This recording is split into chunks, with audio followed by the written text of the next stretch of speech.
Good evening, everybody, and it is my pleasure on behalf of Tatami Fightwear, Scramble, and Made for Fighters to welcome you to the very first Polaris Professional Jiu-Jitsu Invitational.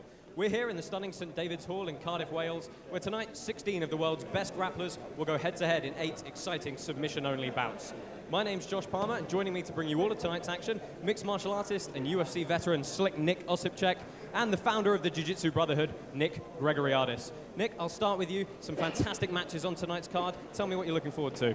Well, obviously the main event, Keenan Cornelius, young and hungry, taking on the very strong and experienced Dean Lister. I got a feeling this match is going to go down very differently to the first time they fought, and I'm a big leg lock fan. We got Garry Tonon taking on Marcin, 2 leg lock killers. Yeah, an exciting couple of matches there. Nick, Polaris bringing the first event of this size and scale to Europe. What does this mean for grappling in the region, and what can we expect to see tonight? I think Polaris signals the fact that Europe has really stepped up to world-class level when it comes to grappling and jiu-jitsu events, and it's phenomenal the quality of talent they've assembled for this for tonight's event. I'm super excited to see these matches. Yeah, you and me both. So a lot to look forward to tonight. Thank you for joining us. Let's get going with our first match. Darragh O'Connell taking on Max Campos.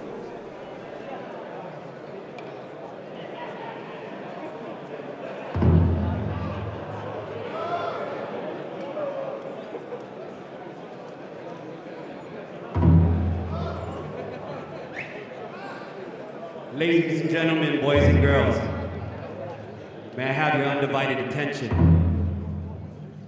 Today, here in Cardiff, Wales, we make history. We make Brazilian Jiu-Jitsu history. For the first time ever, ladies and gentlemen,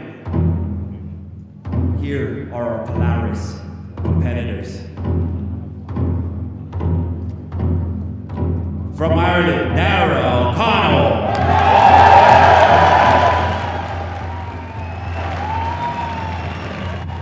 Maximiliano Campos.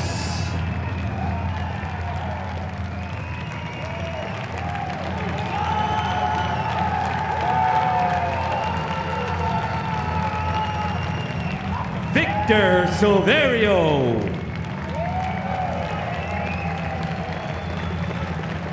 Geddes.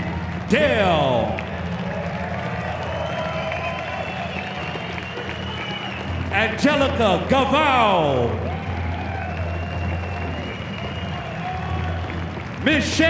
Nicolini. Agazarm.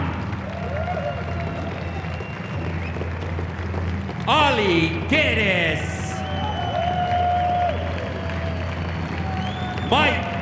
Fowler. Eduardo.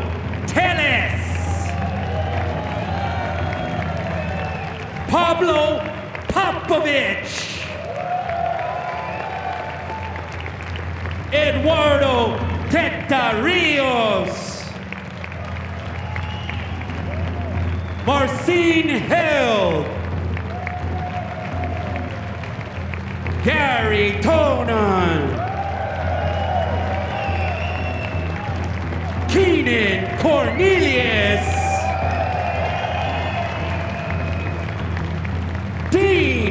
Lister.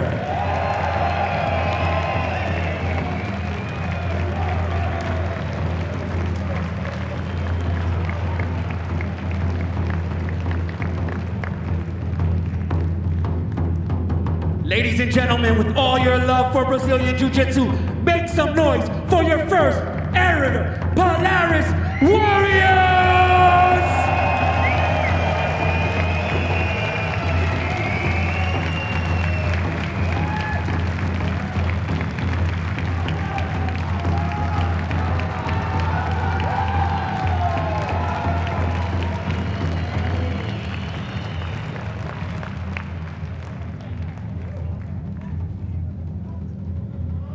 All right, we'll give these gentlemen a moment to, and ladies, a moment to get in the zone before they come out to the mat. Who's ready for some Jitsu? Let's make some noise in here! Come on! Cardiff, Wales, are you in here? Gonna be a beautiful night, guys.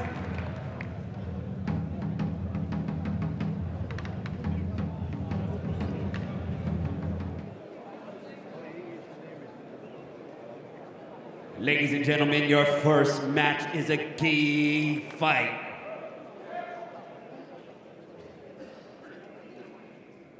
From Ireland, he represents Team Ribeiro Jiu-Jitsu. He's Ireland's youngest BJJ black belt.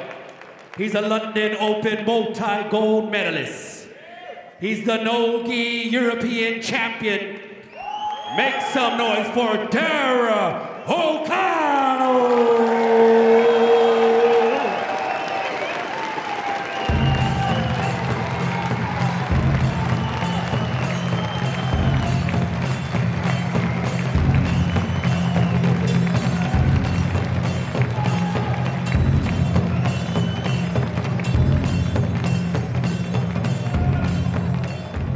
His opponent, from Brazil, representing Team Oxford Shoot Fighters.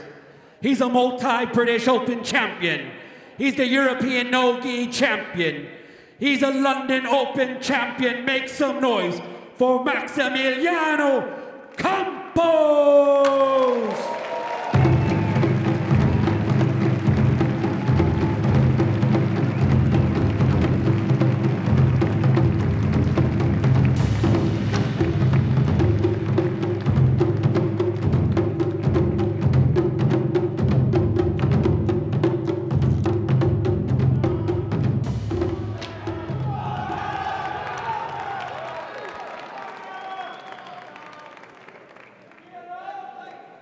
Well, good evening, everybody, and welcome to the very first Polaris Professional Jiu-Jitsu Invitational. My name's Josh Palmer. Joining me in the commentary booth for this evening, Nick Gregoriadis and Nick Osipchek. We begin our first match. Ireland's Darragh O'Connell representing Ribeiro Jiu-Jitsu and the East Coast BJJ Academy in Dublin, taking on Max Campos in the white gi, representing Oxford Shoot Fighters. Yeah, we can expect a lot of Marcelo Garcia style moves from Darragh O'Connell. He's got an amazing north-south, good butterfly guard. He's modeled his game with Marcelo Garcia. It's going to be interesting to see how the all-rounder Campos deals with that. And he's such a good pressure passer as well. If Campos gives up that top position, I think we can just expect a lot of forward pressure, looking for the knee through the middle all the way to the kind of baseball bat choke style finishes Darragh's made in his game lately. Just a bit of grip fighting, though. Do you think we're going to see a lot of judo tonight from these guys? Or what? You know, we're dealing with a different kind of scenario where the points don't really come into play. It is 15 minutes, submission only. The only rules these guys have got to be aware of: no slamming above 50 centimeters, no neck cranks, and reaping the knee will cause the position to be reset. Yeah, the rules don't favor takedown fighters. There's no real incentive for the guy to go to the takedown. So as you said, we're going to see a lot more grip fighting in these type matches. Guys are going to want to set their grips and pull their guard, or maybe get a low single or something like that. You're not going to see any big throws, I don't think. We'll see how this progresses.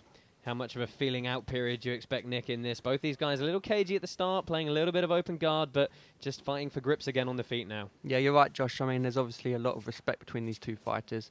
Both been tearing up the UK scene and very similar weights. So just feeling each other out now. We saw Campos looking for a leg early, but Darragh easily shook out of that one and back on their feet at the moment. Yeah, as you said, Nick, both these guys making a lot of statements on the domestic scene lately, both with several London Open titles to the name, of course, good European credentials as well. Perhaps a little bit wider competition for Darragh, having, of course, originally made a bit of a name for himself in the Kumite over in the brown belt division. Yeah, he performed really well over there. He's yet to make a huge name for himself on the international scene, so this would be a real breakout win for him. I'm interested to see what he can do against Campos, because Campos has been in the game for a lot longer than he has. And he's I think, almost 10-year black belt now.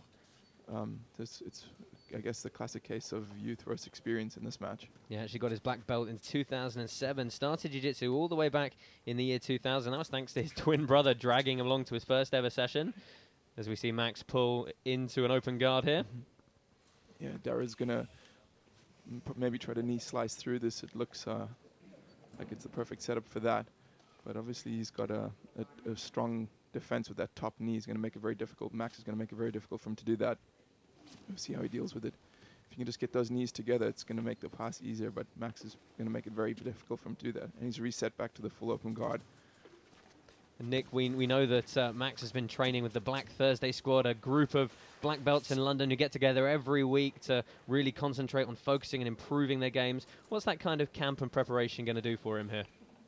Well, for starters, he's going to make his game super sharp, and his confidence will be real high knowing he's up against the elite week in, week out. So excellent preparation.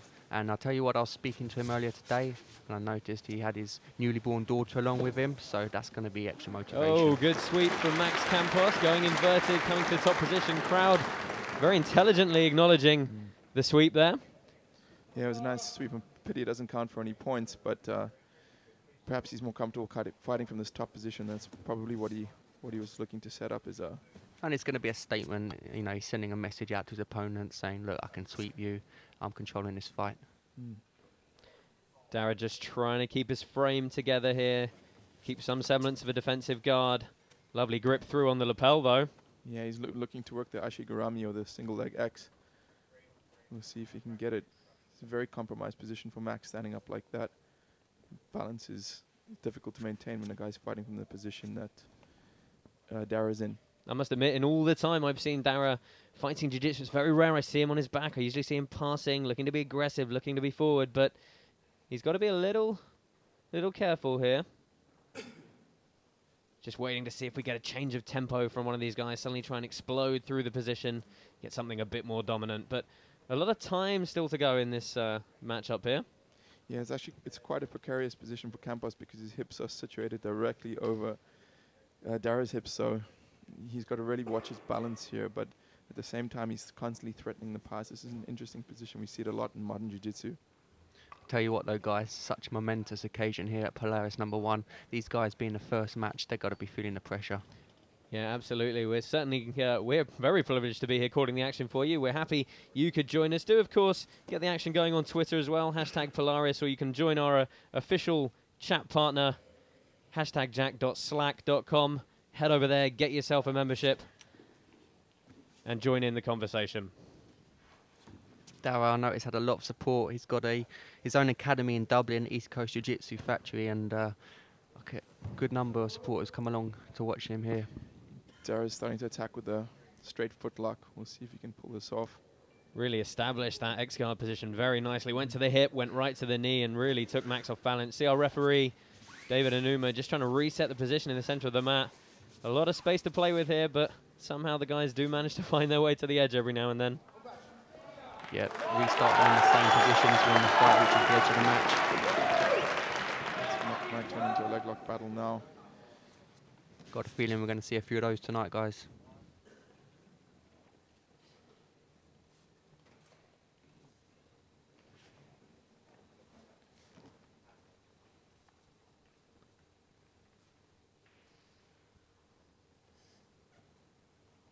Interesting to see who's going to come out on top here, see if one of them tries to use it to sweep to gain top position, or whether they're both going to try and just hunt for the sub straight from the off.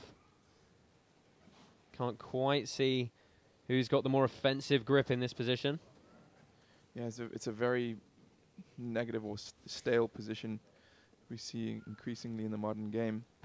But guys are both on such high level, it's difficult for either one to edge out the advantage. So it's often that it's going to be common that they end up in this position at this level. Just seeing Campos sit up to seated guard. Both guys using the grips very effectively. Darragh going back to the knee up passing game that he uses so often. We've already seen Campos is dangerous from here. The ability to go inverted very quickly. Campos is really controlling the distance well with his top knee, making it difficult for Darragh to complete the pass. He's also got very good grips, especially controlling that leg. And it's not just the control on the leg, is it? It's the connection of his elbow to the ground as well. Just strengthens that entire frame the whole way through.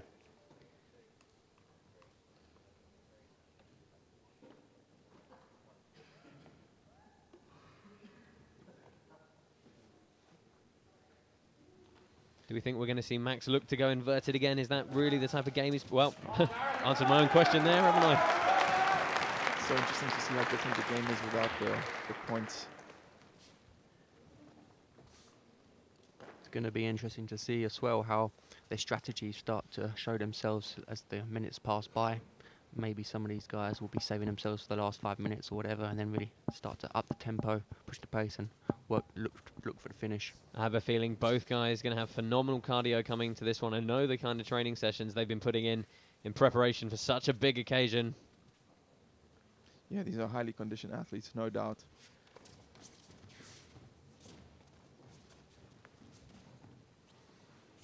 Campos wants to play guard, doesn't want to stand up wall.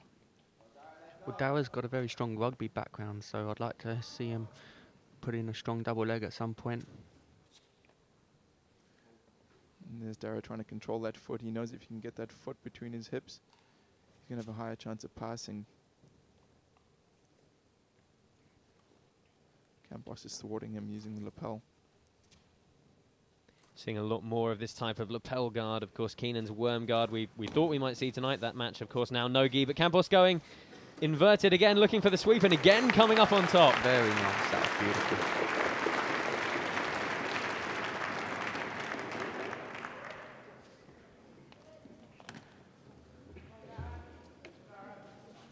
If it was a points match, guys, who would you say is winning right now? Well, it's definitely Campos. He's got 2 sweeps that I've seen so far. So, and I haven't seen any scoring moves from O'Connell yet. Have you guys seen any scoring moves from him? No, absolutely. It is would-be Max Campos up. But, of course, points don't matter in this. It's all about the finish. But clearly both guys want to do that from this top position. So, again, Darragh looks to work his guard. Darragh using that butterfly hook really well.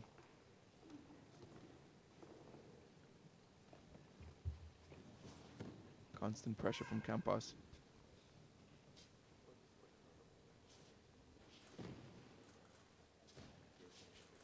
Max does like to get his hips high over Darragh's. He's very confident with his base and balance. And we might have a pass here. It's very, very close. You can just pass that knee, and then Darragh squares his hips up again to thwart the pass. No, this is an interesting footlock grip potentially for Darragh, but he's switching all the way over, and again we're going to find ourselves in a bit of a battle. See O'Connell again gripping that pant leg. He used it to come back up to the top position very effectively last time. And we see how the fact that there's no points has already changed this match from a point match, because Darragh would have scored the sweep, or he would have come up with the sweep, but there's no need to do that. And acknowledging a good sweep from the Irishman. Looks to drive that knee through the middle again, and I think we're starting to see him perhaps up the pace a little bit.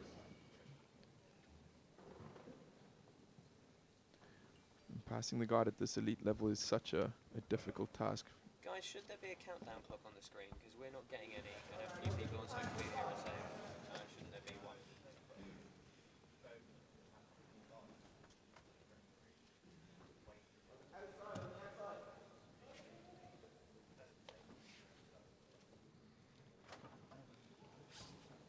How awkward, Nick, can these lasso grips and all these tie-ups from the guard position be to pass if you let a guy really start tying your arms up and getting the dominant grips? Yeah, it's very, very difficult. A good black belt has a grip of steel, and he knows that he who controls the grips controls the fights, and if he gets a good grip, he's going to be like a dog with a bone. He's not going to want to give it up, so it's incredibly difficult to break those grips and subsequently pass.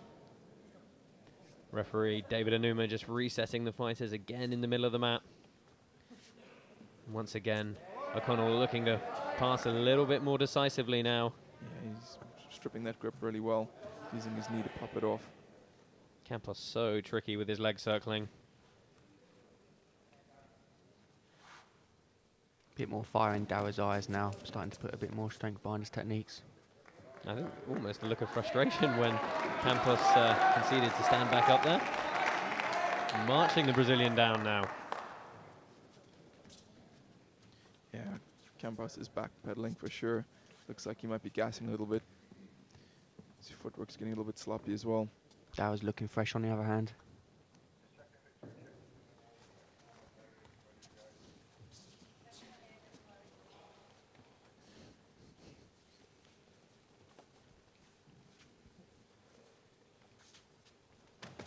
Oh, almost had a nice ankle pick there. Yeah, just a little bit far out. Didn't really set it up with too much. It's going to be hard to engage on a wrestling entry like that with no prior grip, no prior feint. But Darragh really starting to be the aggressor here, pushing forward. Wonder if he senses that Campos starting to get a little bit tired as the Brazilian shakes his arms out momentarily. Yeah, it's clear he's starting to gas, and hopefully, well, if Darragh wants to capitalize, this is the time. I mean, how does 15 minutes change the mindset for these guys? Because obviously, you know, adult black belt, they're doing 10 minutes in IBJJF tournaments, but that extra 5, Nick, can really start to take its toll. Yeah, absolutely. I mean, 5 minutes doesn't sound a lot, but when you've already done 10, it can seem like you're almost doing another 10, and you really got to tailor your training leading up to it to get yourself used to those 15-minute rounds. I think O'Connell really starting to get frustrated now with Campos in a constant retreat, finding his way to the edge of the mat. Pulls guard here. Could be some stalling tactics by Campos going on there.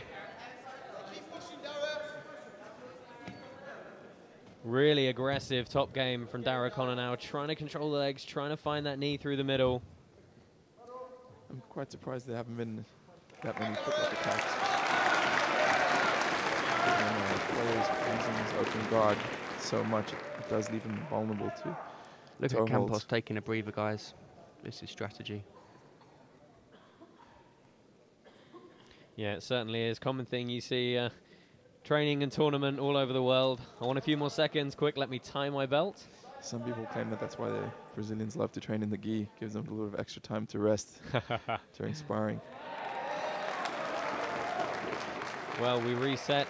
Max Campos in the white gi representing Oxford Shoot Fighters, taking on Darragh O'Connell in the blue gi representing Silverio Jiu-Jitsu and East Coast Jiu-Jitsu Dublin. First match in the first ever Polaris Professional Jiu-Jitsu Invitational. And what a venue, guys. St David's Hall in Cardiff. Plenty of people turn up to see it, and couldn't ask for a better venue. Well, Campos looking to try and pull that leg through now. Good pant control from O'Connell, though.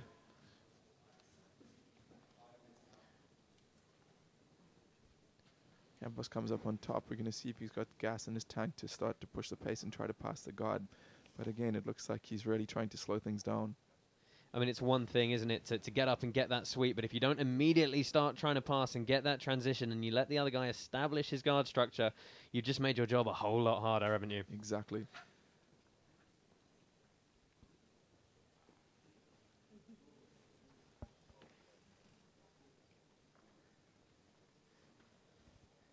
Bit of a tighter game on top from Campos now here. He's got a good triangle of the legs. Yeah, he's trying to put O'Connell flat on his back, which neutralizes the specific guard that he's trying to play a lot. So also his knees are being squeezed together, which controls the hips and makes it very difficult for him to attack. We'll see what he can pull off from here.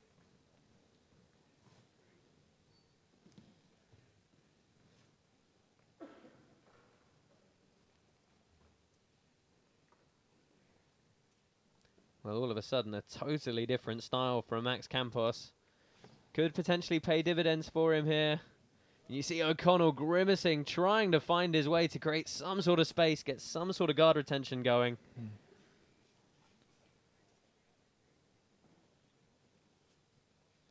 now got head control. It's not looking good for Campos.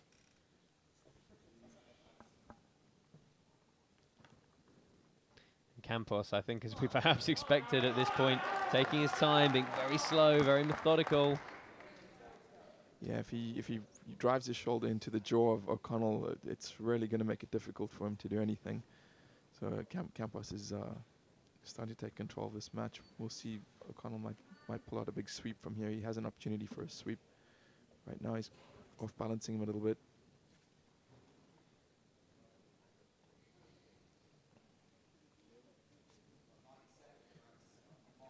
He's got that grip on the knee. It's a good grip for a particular sweep setup. See if we can pull it off. There we go. There we go. Almost. He's gone into the Ashigurami. Very popular position in modern jiu-jitsu. Interesting, he got the foot on the hip and immediately came under the leg. Sweeping to top position. Good recovery from Darragh O'Connell. And you can hear the crowd respond well to that sweep. Well, we're getting a lot of back and forth fighting for top position here. Both guys having their moment, but none really coming that close to a dominant position. And again, the crowd not liking that Max Campos is taking a few more seconds to deal with his belt. Darragh showed his frustration there. He knows what Max is up to.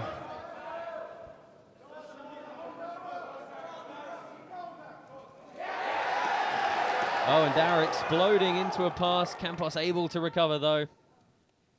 Again, he's throughout the duration of this match, he's used that top knee to control the distance really, really well in the Z guard or 93 guard style. Very frustrating. Bottom player knows how to use that well. Campos is really just holding on with it at this point. Yeah, I think Darragh smells blood here. He's going to really chase the finish. Really could come down to who's got more in the gas tank here. You see Darragh just trying to protect his own lapel a little bit, stop some of those stalling grips that Campos could establish if he gets hold of it. O'Connell's really pushing the pace, trying some leg drags. Oh, and end of the match. We're going to find ourselves going to a draw. But what a good contest, guys. Yeah, I mean, you got a feel for Darragh there. I reckon he would have liked another 5 minutes, and Campos would be glad it's over. Nick, what do you reckon? I think it was a very close match, but definitely towards the end it seemed to be that O'Connell was starting to get into the driver's seat. As you say, I think another 5 minutes and it probably would have started to turn even more in his favour. But here we are, Polaris. If it goes to distance, it's automatically a draw. But as someone said to me earlier, the internet will decide the victor, as it always does. Nice opening match. Our first match. Yeah, a lot of respect between these two. I'm sure they're going to meet again in the future. And Josh Palmer, our commentator, is going to speak to both competitors now. I'm here with Darragh O'Connell.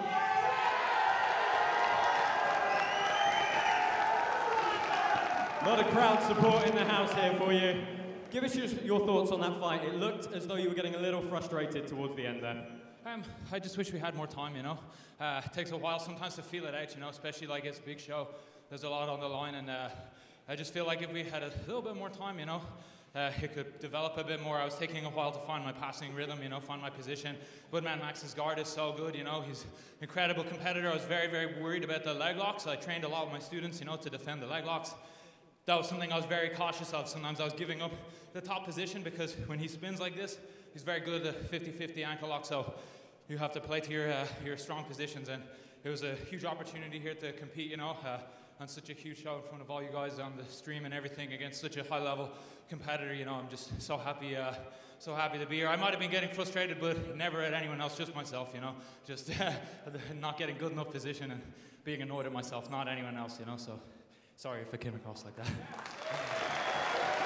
I think that just about leaves all there is to say. Ladies and gentlemen, big round of applause for Darragh O'Connell.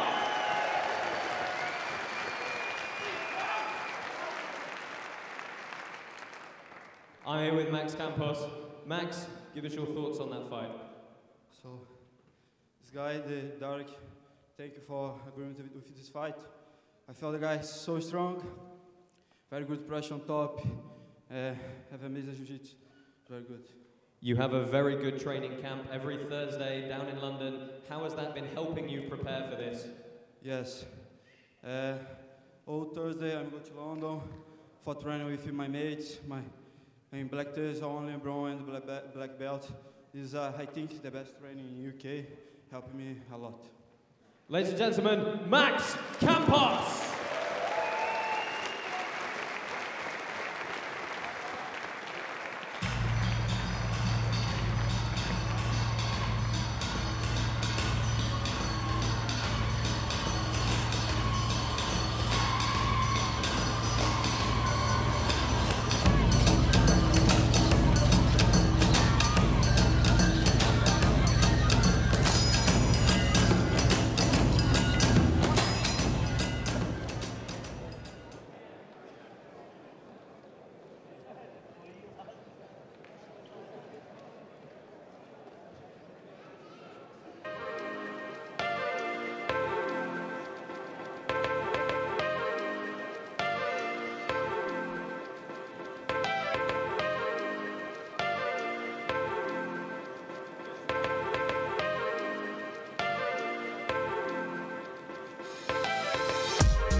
your second fight of the evening in the first ever Polaris is a gi match. From Brazil, he represents Team GFT. He is a Rio Open champion. He is the World Pro champion. He is the Brazil national champion. Make some noise for Victor Silverio!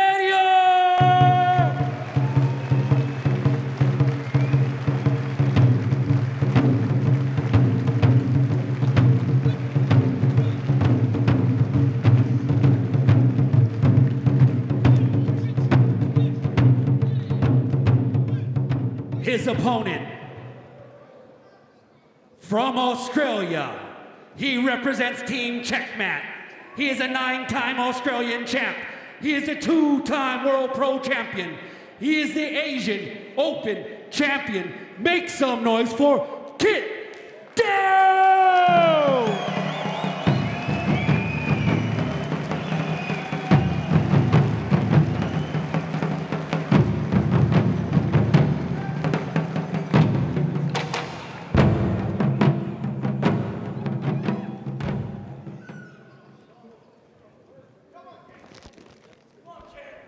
And we're on to our second match of the evening. Kit Dale in the black gi, 28 years old, representing Checkmat Jiu-Jitsu from Australia, taking on Victor Silverio, GFT, Brazil, 23 years old.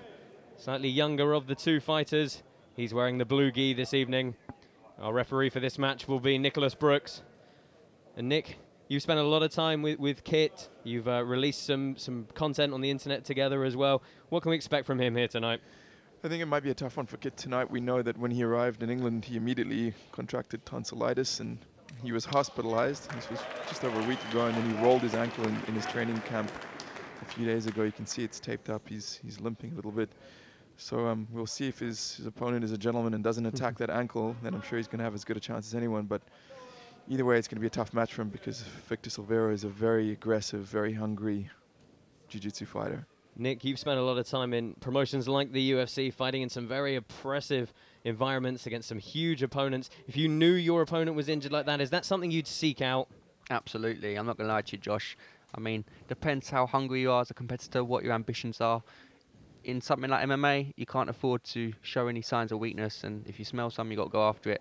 However, this is BJJ, it's another game. Let's see how Victor reacts to it. Well, Kit Dale pulling guard here.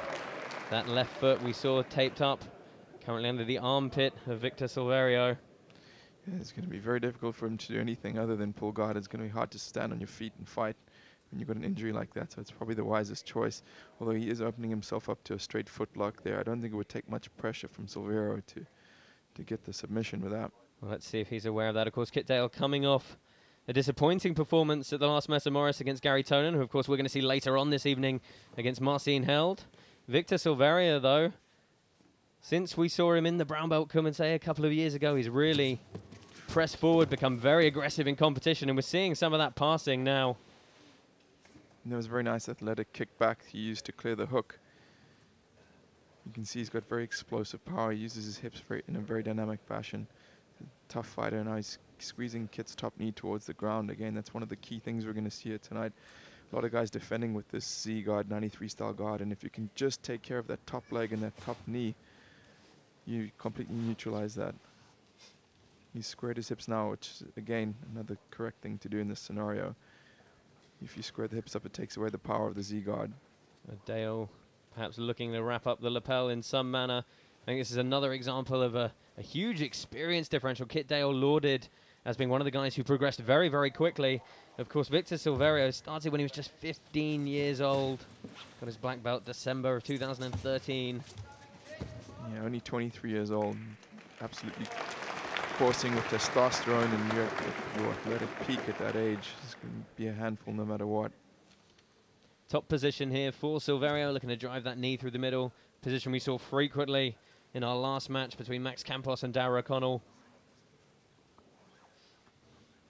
You're right, Only Josh. a couple of minutes in, though. Kit got his black belt in just 4.5 years, and to be honest, if he's going to take the fight with an injured foot, he's just going to have to draw a line under that and not feel the pain. You know, he can't be thinking about that at this level. He's just got to accept it and deal with it. I mean, I think he's recently accepted that perhaps he wants to get a slightly higher level of training, recently moving to the US to further those jiu-jitsu ambitions. It's really not a good place for Dale now. Silverio is really starting to clamp down. He's setting up a very powerful pass here. He's starting to clear that top knee. If he just gets past it, he's going to have this pass. Dale using the grips well to defend though. Bit of gamesmanship from Silverio, perhaps, looking around, taking his time. We're going to see an explosion and change of pace. Dale trying to use the lapel to wrap up and control the elbow. Silverio didn't get it though.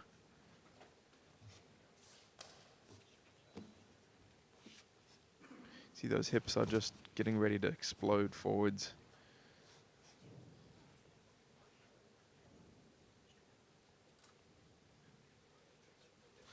Bit of a stagnant position here for a few moments. Both guys knowing that the margin for error is so small, really can shift on a dime. It will be interesting to see how the tonsillitis will affect Kit's cardio as the minutes tick by. Certainly going to be a consideration, as we've already seen tonight. Kit using some interesting lapel variations here. Yeah, it's going to be interesting to see what he does with those. It's all very well to establish the grips, but what's he going to do from there? Is he just going to frustrate Silverio? Is he going to sweep to a top position, or is he going to start hunting for those submissions?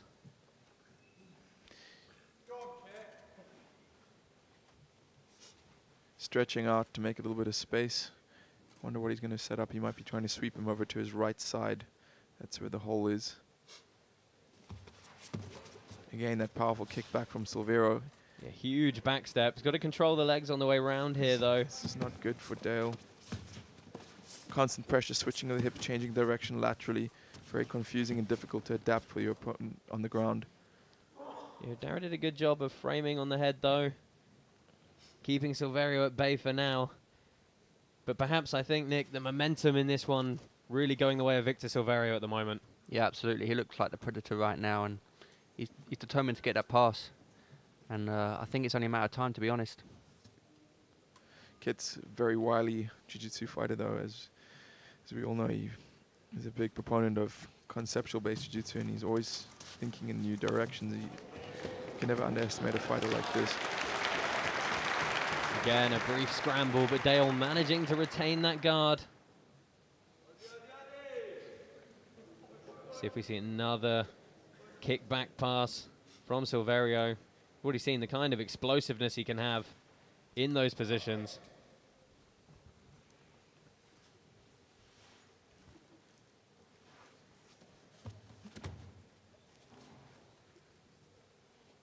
This is not a great position for Kit Dale, especially with the knee coming onto his chest. It's very difficult when you're at this level. You're playing against a top player like this, a pressure passer. It's not good when he gets his knee to your chest, although Kit's re-established a little bit of distance. Yeah, Victor Silverio, double gold at the Rio Open last year. Of course, brown belt, took World Pro Championships and CBJJE World Championships. Kid threatening with a sweep. Threatening with a leg attack. Oh, and he manages to off-balance Silverio. Not able to come up on top, though. Let's see if he's hunting for a toe hold here, perhaps. Yeah, it might be difficult for him to get a toe hold on this particular leg from this position.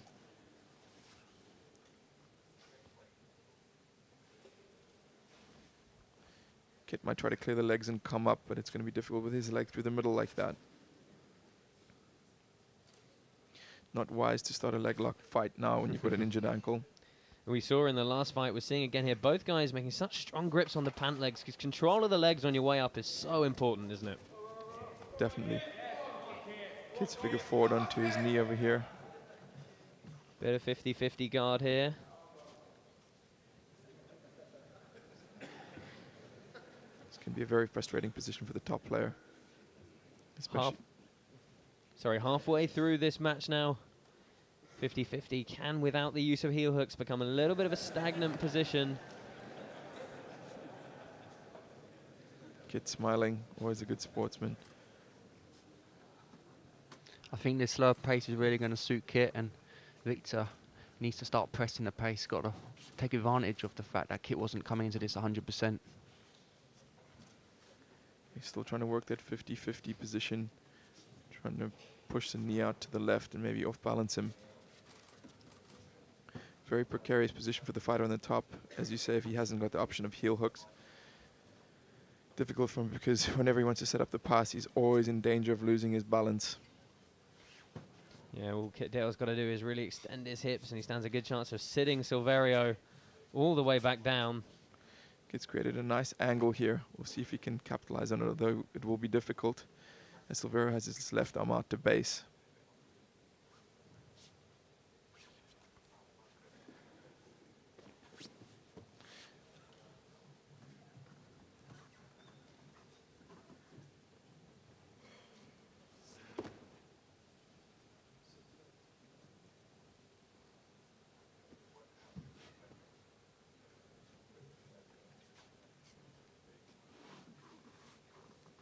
This is a position we see a lot in modern jiu-jitsu, this 50-50 style tie-up. And some people claim that it's causing too many stalemates and that the rules should be adjusted to counter this. I think it's just a sign of the evolution of the sport. Fighters will use any position and exploit it. And it's like anything, isn't it? We see that position come in one year, it's causing a lot of problems. The next year, everybody's got a whole set of different techniques and circumstances for it. Exactly, that's why a good jiu-jitsu instructor will always teach you to remain fluid and not base your game around any specific technique, and always be open-minded to new things. Coming up to the 2/3 mark. Potential omoplata set up here. What's Kit Dale got to do to make use of this position here, to really make it pay off? He's done the hard part of off-balancing Silverio, but right now we're getting stuck in a bit of a stalemate. It's very difficult for him to come up with both of his legs in that position because his legs stop him from sitting up to complete the sweep and come up on top. So he has to get his legs out so that he can sit up. But the problem with that is as he removes his legs, he removes his control. Gives opportunity back to Silverio. Here we go, ankle attack or leg attack from Silverio, but Kit controlling the center well. Essentially just a reversal of position here. Kit Dale coming up on top, going to look for some grips to try and break the legs of Silverio open. Much easier said than done, though. I got a quote here from Kit Dale saying, "I would much rather lose to somebody in a really good fight than to win in a really boring manner." However, he might have had to make a compromise on that ethos, coming in less than 100% today. Very difficult position. Again, same thing we saw a few minutes ago, but reversed over to the other side now. Now Kit fighting from the top. You can see Kit's really sweating. He's tired.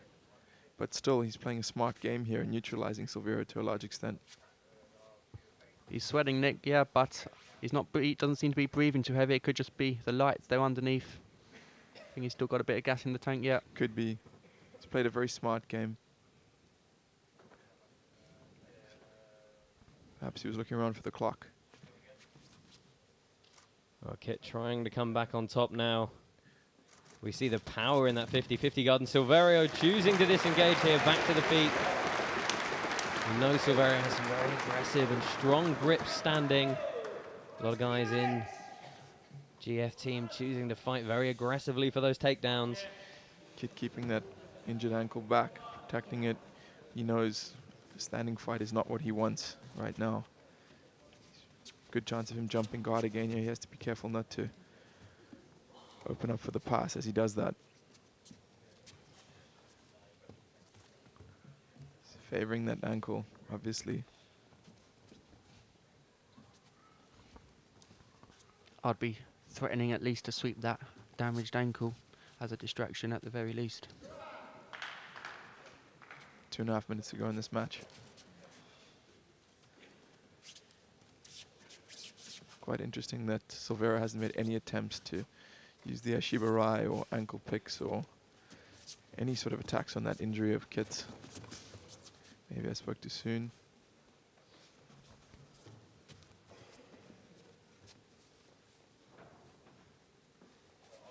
Yeah, both trying to fight for a strong grip here. Dale with the inside grips, but the head position of Silverio looking. Nice, nice. Tried the Kataguruma, didn't quite find it. Got to respect Kit for trying that. Yeah, he definitely off-balanced Silverio with that. He had to counter. A bit of Aussie rules football in the background of Kit Dale. Obviously a lot of power and endurance in that sport. Yeah, Kit is very naturally athletic, very explosive, very intelligent jiu-jitsu fighter. Not an easy opponent for anyone. Dale with the inside control now. But again, those grips, so hard to break when you're standing, so strong and powerful. Oh, good attempt to run through on the knee there, but just running out of space. Yeah, he actually looked like he got a hand on Kit's leg, but Kit did a great job circling out from it. Only a minute to go. It'll be a surprise if we see a submission in this match, but each of these fighters will want to look to finish strong to gain the favor of the crowd and the internet. Let's see a flying triangle, a flying armbar from someone, please. Well, this is the time to push the pace. It's all about submissions here at Polaris. And we move into the last 40 seconds. Attempted drop Serenagi from Kit Dale to no avail. Let's see if we see a flying arm lock or a flying triangle. That would be fantastic. To see somebody just go for something. Obviously no penalty if you don't quite make it. The last 25 seconds here, counting down. Nice little misdirection by Silverio there. Didn't fall for it. Pulls guard again. Goes for almost.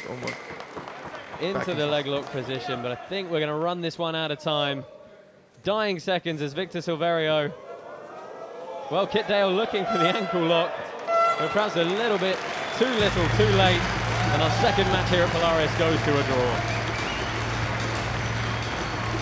That was a good effort by Kit right at the end there. As Josh said, perhaps too little, too late, but I've got to tell you, he's really earned my respect tonight. Not only turning up to compete with such a bad week leading up to it, but the way he performed, you know, is a real warrior. Very impressive.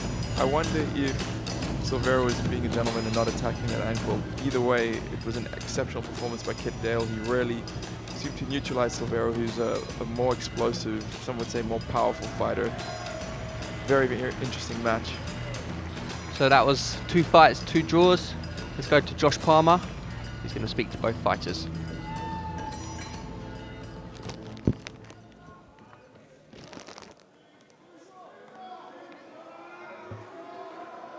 I'm here with Victor Silverio. Victor, give us your thoughts on that fight. Stuck in the 50-50 position for a good deal of it. Were you frustrated you couldn't get the pass? Yeah, I'm frustrated because my goal is to take the back, trying to pass the guard. So I tried. I almost took his back, but he had a good defense, and then I wasn't a long time in the 50-50, and then he almost got my full lock, the full lock on me. So I think it was a good match. We tried our best. I think I tried my best. Probably try his best. So I hope that everybody like it. Thank you.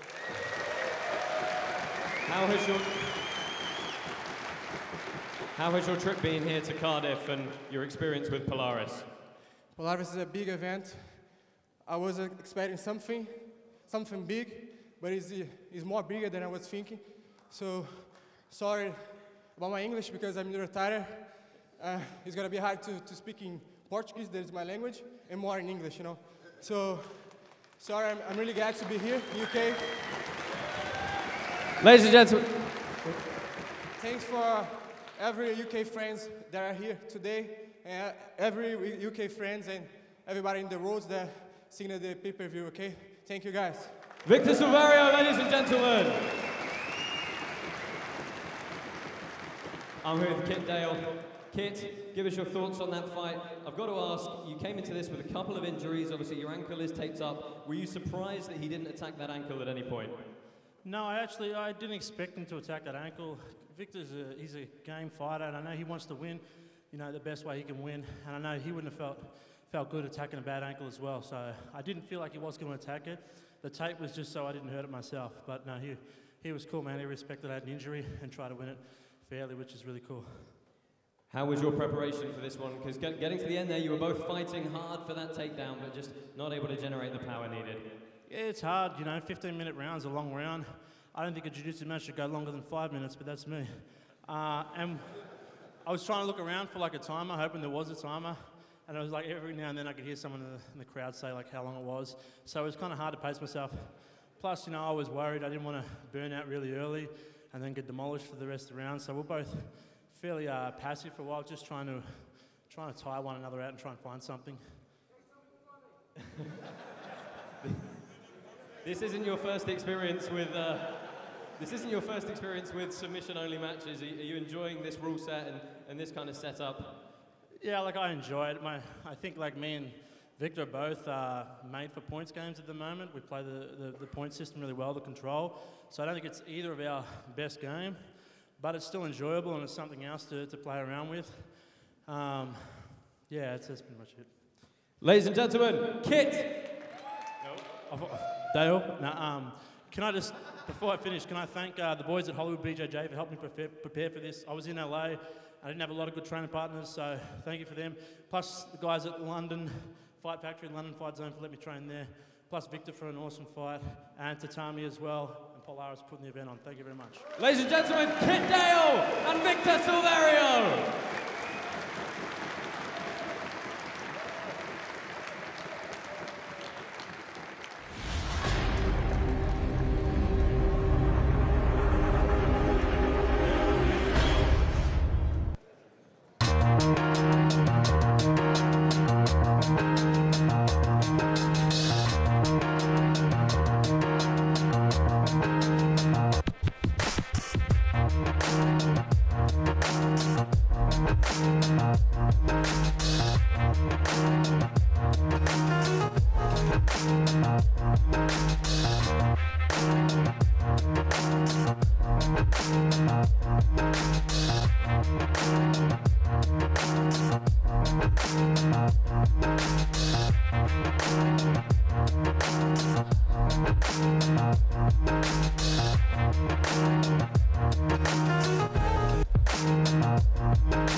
Ladies and gentlemen, your next match is a gi match,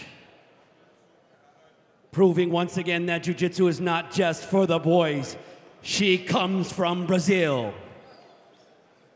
She represents Team Atos. She is a world champion, Pan-American champion, American national champion. Make some noise for Angelica Galvao!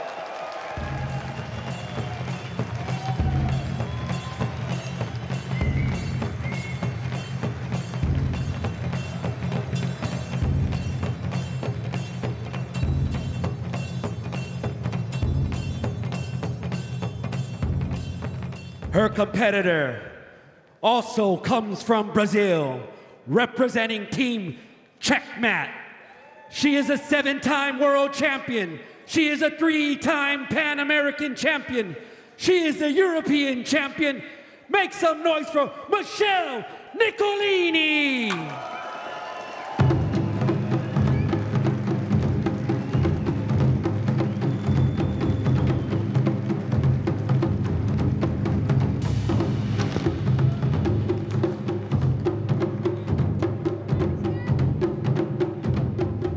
So here we are with our first ever ladies fight here on Polaris. Angelica Galvao in the black gi representing Atos, taking on Michelle Nicolini of Team Checkmat in Brazil. It's going to be an interesting match. We know Michelle Nicolini is far more experienced. Angelica Galvao just got her black belt very recently, so it would be a huge upset if she won this match. Yeah, several world titles for Michelle Nicolini. A lot of people very curious to see what will happen here. Wondering what tactics each of these will use. Of course, 2 world champions for Angelica Galvao at brown belt. Our referee, David Anuma, is going to get this one started with another 15 minutes of gi action. Also, just like to apologize to everybody on the internet who may have noticed me wearing my shoes onto the mat. I do have a great deal of stairs to run from our commentary position down onto the mat. But I promise you, if you don't mind waiting, I'll take them off next time. Immediate guard pull here. And a fast pace from the ladies at the outset. Again, we see this position over and over in high-level jiu-jitsu. Galvao trying to instigate some guard work. Nicolini looking to feint side to side here. Looks like Nicolini setting up over-under pass.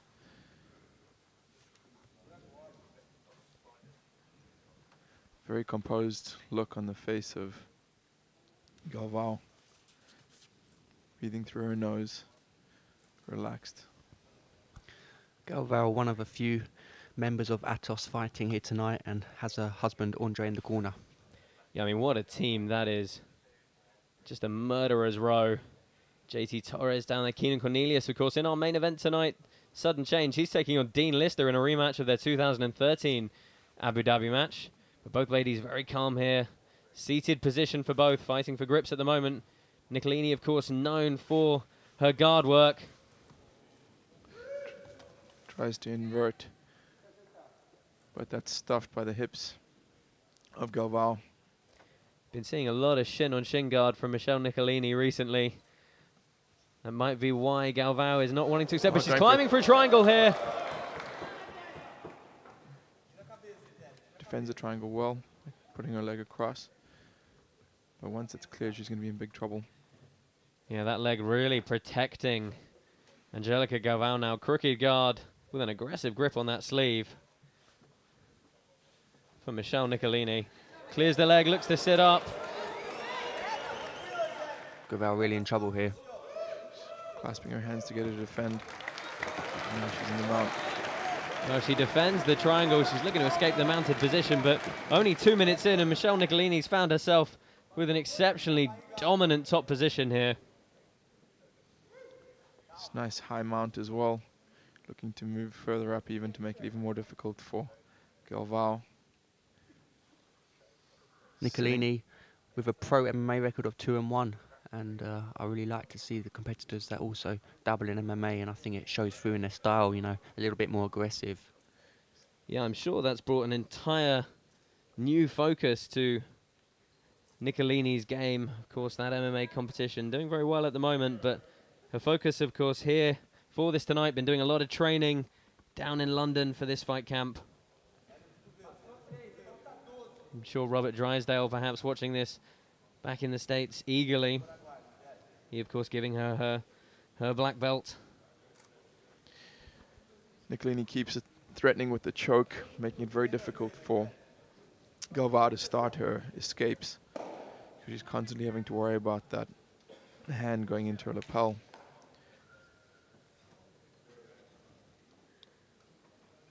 Putting a lot of pressure on the neck and the jaw. It's very uncomfortable for the bottom fighter.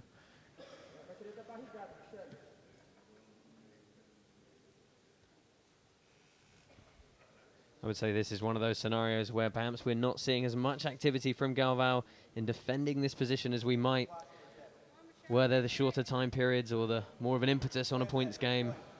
Yeah, showing a lot of patience, and I suspect Nicolini trying to set up some sort of armbar here. She's trying to move the elbow away from the center and also get a control of that wrist using her own lapel. If she can get that, it's going to be big trouble for Galvao. And because Galvao obviously isn't making too much of an attempt to escape here, Nicolini's keeping her attentions busy with the collar. Michelle able to just maintain this position with the minimum of effort.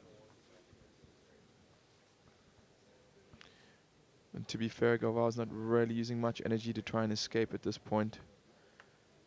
So neither fighter expending much.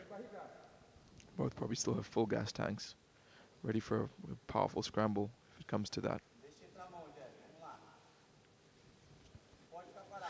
Here we go.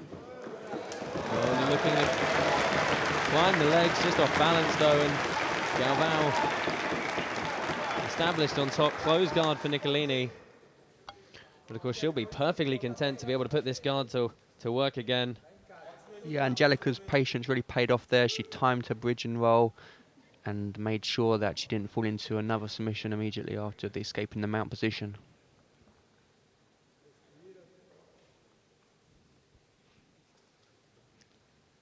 Galvao being very cautious with where she places her hands and arms. She knows that there's a huge danger zone and attack zone for putting her wrists anywhere in that center, and she keeps them away and she keeps the grips on the two lapels. Let's see how much intention she has to stand and break here. Or we're going to see a very methodical close guard game from Nicolini here. Stripping the grips now. Atos team known for their powerful close guard passes and the very methodical method in which they approach passing the close guard. We'll see if Angelica uses that now. Well, she's accepting this low posture here. See which one of these ladies chooses to create the space first. Then Galvao goes back to trying to break the close guard here. See that knee underneath Nicolini. She's going to be driving that wedge through. And Nicolini's got such a good open guard. I don't think she needs to worry, but looks to sweep to the top, and Galvao trying to pass aggressively again.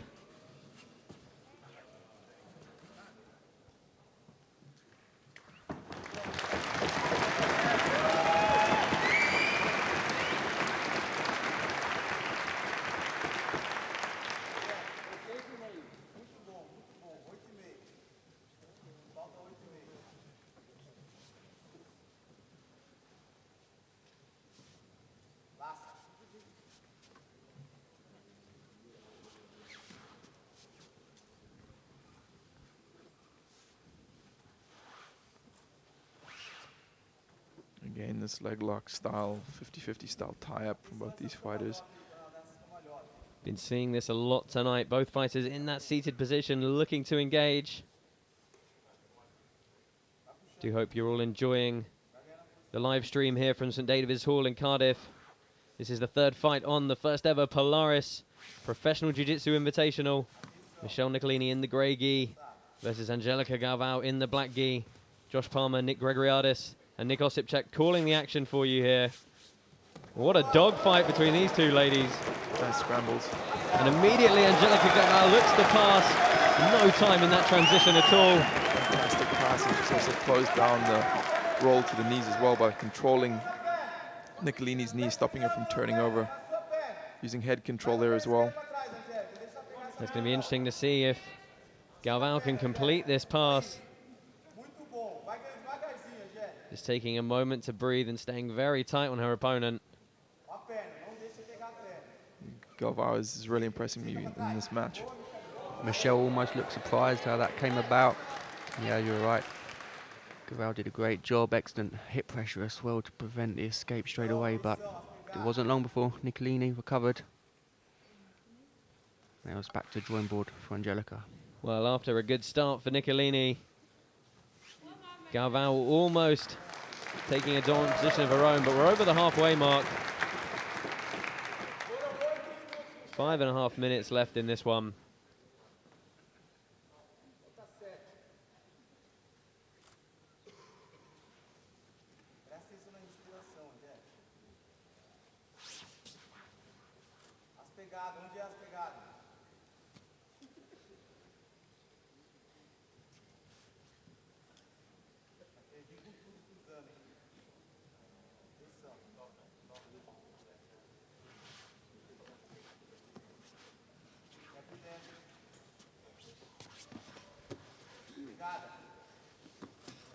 See both ladies. Oh, well.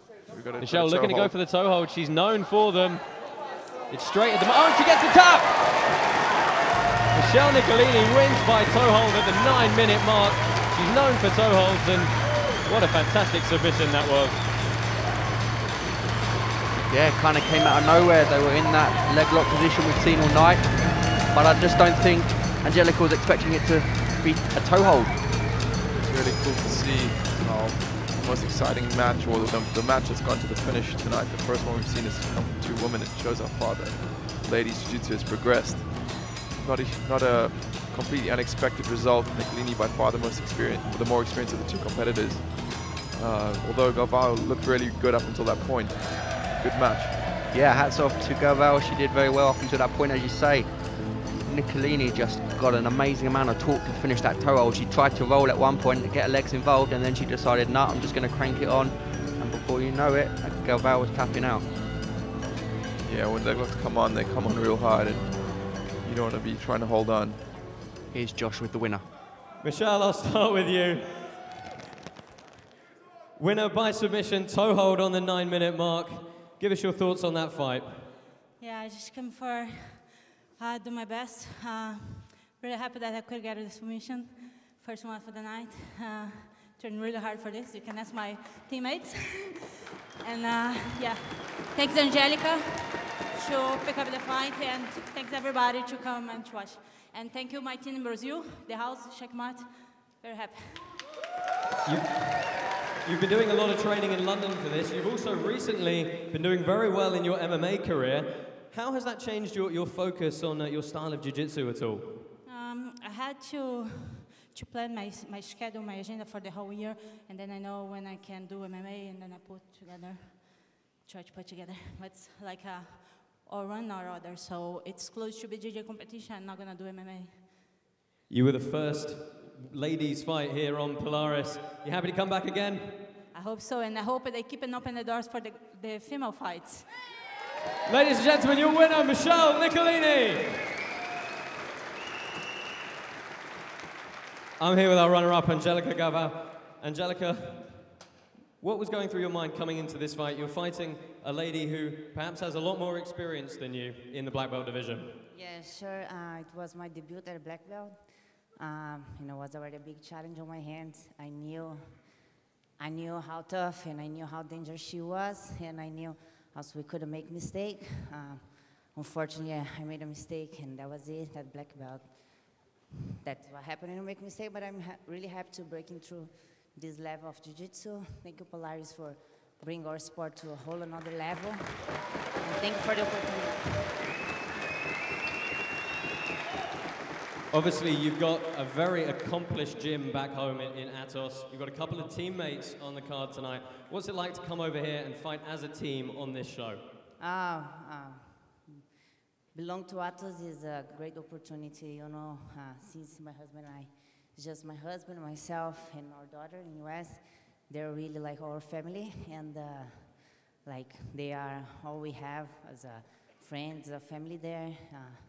So you guys can expect great things coming up for next year at Atos. Great stuff. Ladies and gentlemen, Angelica Galvao.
Your fourth Polaris match of the evening is a no-gi match.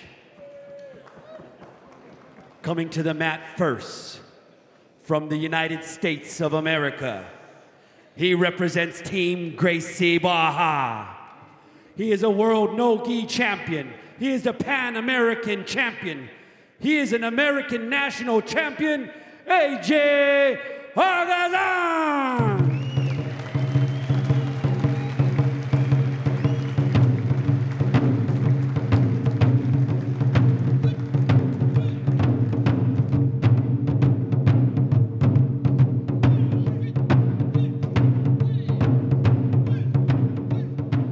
His opponent from the United Kingdom, representing Team Roger Gracie. He is a CBJJA European champ. He is a two-time British Open champion, Ollie Geddes.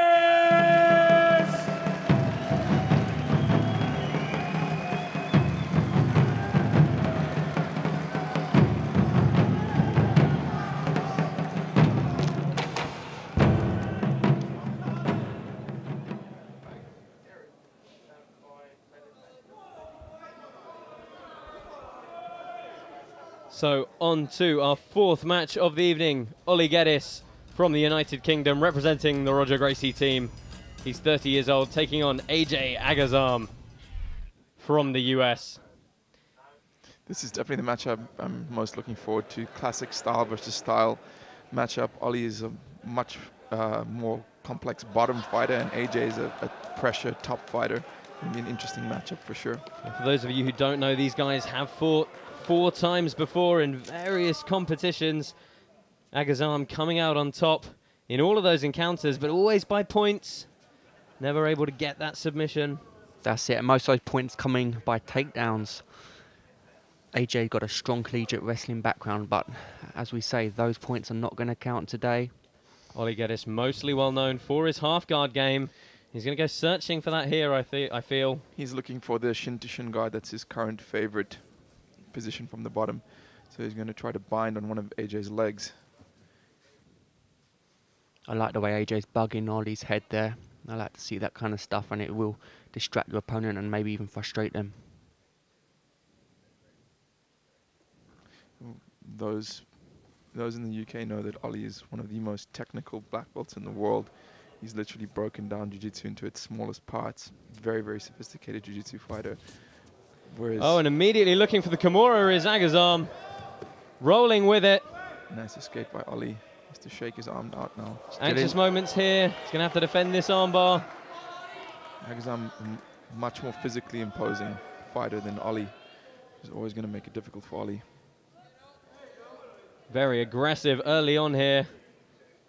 Be interesting to see if, knowing he has 4 prior wins on points, he really wanted to go for the submission. But Geddes going to have to hold on and get on his bike quickly if his grip breaks here. He's got both legs on the opposite side of the head, so it's not the strongest arm lock position. There is still a chance Ollie can escape, although it is still very threatening. Ollie's head is free. That's what it's allowing him to escape at the moment. Let's see if he rolls him over again. Looking to go belly down and... Excellent technical escape by Ollie. Fantastic jiu-jitsu. And straight after Agazarm again. Oh, and off the takedown immediately. He gives Ollie the shin guard with the setup for the deep half. Yeah, deep half now for Geddes. The crowd not too appreciative of the tactics of Agazarm. Be interesting to see what he makes of that in the post-fight interview. Yeah, I think AJ playing up to the bad guy role there, grinning at the crowd, knowing what he's done. But straight away, going after the arm again of Ollie. Again with that Kimura trap, such a strong grip. If you can lock it up. They say with a good Kimura grip, you can rule the world. Very difficult when a guy knows what he's doing, puts it on you. Difficult to escape, difficult to even move. See if he looks to roll Ollie again here. Opportunity to take his back as well. And AJ's also trying to look on a triangle. A lot of options for him. Ollie really up against it early, fighting just to survive here. Only 3 minutes gone so far in this bout. Agazarm with the triangle here. He's got it fully locked. Slightly odd angle, but... It's a tight-looking triangle. Well, he is the 2014 World No-Gi champion. Ali defending well. AJ really putting a squeeze on, committing to this triangle, trying to get the finish. Let's see if he manages to get it. If he doesn't, he's going to burn his legs out. Well, looking to isolate the other arm. Geddes using his left arm under his own leg to try and create some space from his shoulder to his neck.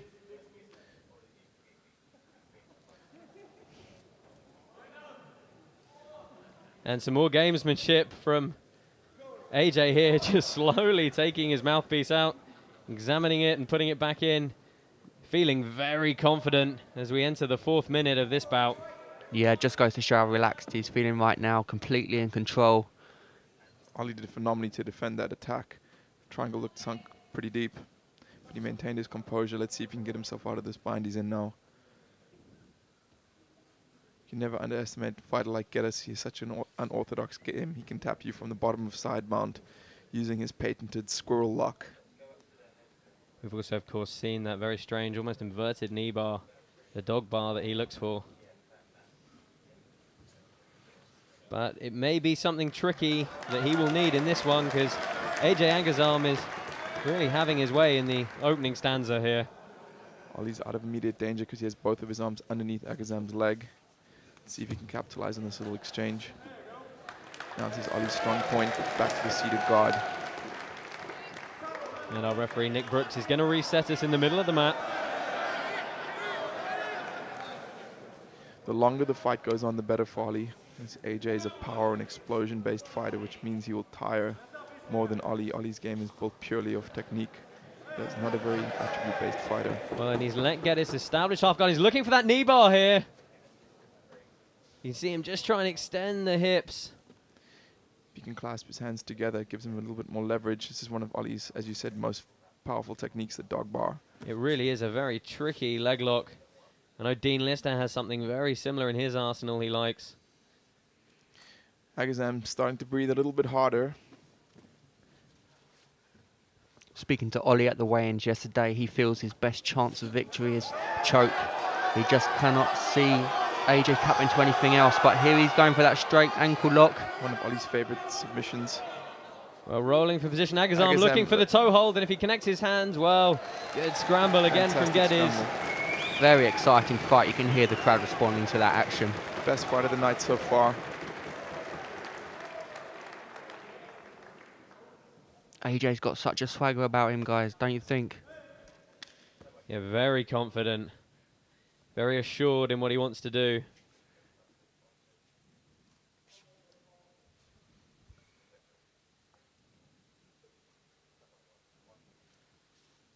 Six minutes gone now. Ollie Geddes in the black, taking on AJ Agazarm in the red. It's literally like breathing for Ali to be in this position. He spent probably 80% of his jiu-jitsu career here. Again, looking for this half guard position. If he can clasp his hands together, AJ using good head control. Ali wants to put his head in that pocket up against his hip.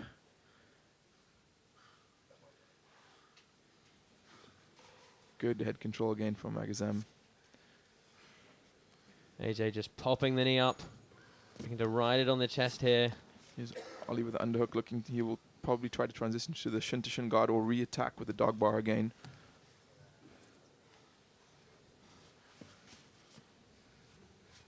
Good manipulation of the head by AJ, and I'm sure that's left over from his wrestling days. Break the guy's posture down and you really take away a lot of his power. AJ hunting for that hammerlock again. Oh, and Geddes, well, coming for the top position after Agazarm sat to his hip.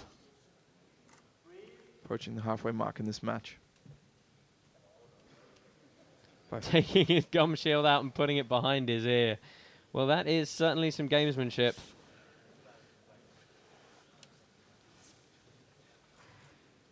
I'm quite surprised the referee hasn't really called him for it yet.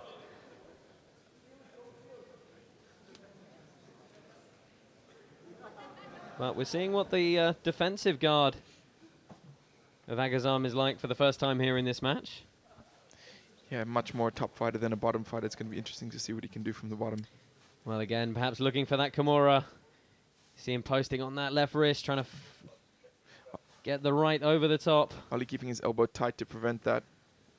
Really trying to, Agazarm really trying to peel it out now. As you said, expect him to really use the raw power if he gets that grip to try and roll the position, but back to the feet. Very interesting to see them both out of their respective depths. Ali's much more of a bottom fighter, AJ more of a top fighter, and the roles are reversed. Ali's staying low, which is interesting as Agazarm is the wrestler. Agazarm giving him the single leg. Just complete contempt for the takedown ability of Oli Geddes. Cartwheel pass there, straight into half guard. Yeah, locking him in a very tight top position here. Yeah, good shoulder pressure there. That's the worst thing to have happen when you're on the bottom fighting in half guard, is for a guy to get his arm under your head and establish what we call the shoulder of justice. Very difficult to move from there. Again, Ali is super comfortable here. He's going to have to protect his neck. AJ threatening the choke. And looking to pull that ankle through. Now going back and gripping his hands, and he's got his sweep positions from here. Keeps attacking with that same technique. Head control is presenting a problem from that's borderline illegal move, hand on the face. Well, I don't think there'll be any love lost between these two after this one.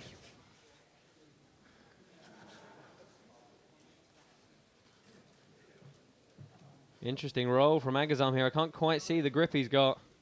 Going after that arm again.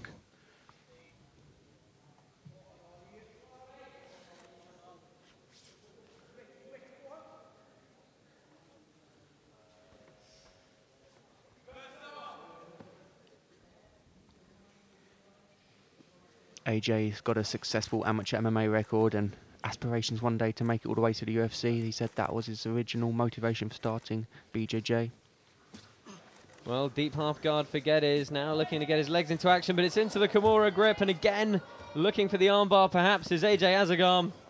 Ollie's locked up, holding his own bicep to defend. This is the classic defense. Agazarm's had one bite of the cherry already, sneaking through perhaps for the triangle again. Trying to be as diverse as possible in his attacks. Last 4 minutes here. I think it's probably fair to say AJ Agazarm having the better of this match overall at the moment. But of course it doesn't really count for anything if the submission doesn't come. And he's in prime position here. Definitely the more athletic of the two athletes. We all know it plays such a huge role in combat sports.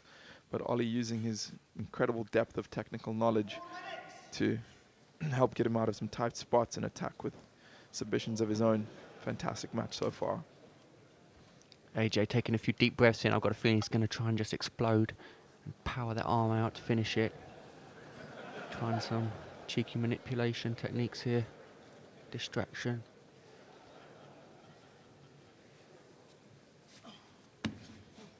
Again, Geddes going to the leg to try and help support his grip. And oh, and he taps with the feet. I think that was a bicep crush from AJ Agazarm. Couldn't quite see the grip, but nevertheless, he gets the job done in 11.5 minutes here. Looks like it was indeed a bicep crush. Ollie was shaking out his hand afterwards. That's usually a sign of a bicep attack.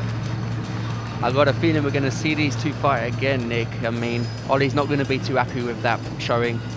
He's going to want another shot. I personally think Ollie fought fantastically. You've got to remember he's 7 years older and definitely not as athletic as Agazarm, and he still gave him one hell of a match. Fantastic match by both competitors. Yeah, love him or hate him, I'm sure we're going to see AJ here again one day. He's an entertaining fighter, and we saw a great arsenal of attacks there. Let's go to Josh Palmer to speak with the winner, AJ Agazarm. I'm here with our winner, AJ Agazarm. AJ, very aggressive from the start there. Was that the plan? Everybody kind of knows that's always my plan. I've got to ask, was there some gamesmanship going on there? You took your mouthpiece out a couple of times, put it behind your ear, you sort of motioned for a hug and then feinted for a takedown, trying to play a bit of the bad guy here. Ali has actually been many times we've trained together, competed against each other many times. So I was really excited to have this matchup because I think different than a tournament, it's an opportunity to show the fans. It's an opportunity for all of you guys. And that's always something I really look forward to, whether it's win or lose. One thing that I always look forward to is putting on a show for you guys, especially in Europe. I think you guys are the most passionate fans out there. So it's great to be here. AJ, if I can just ask you about the finish. Wasn't too clear for us in the commentary booth. It looked like a bicep slicer. Just talk us through the finishing move there. If you want to see that technique, it's on my YouTube channel. Ladies and gentlemen, your winner, AJ Agazarm.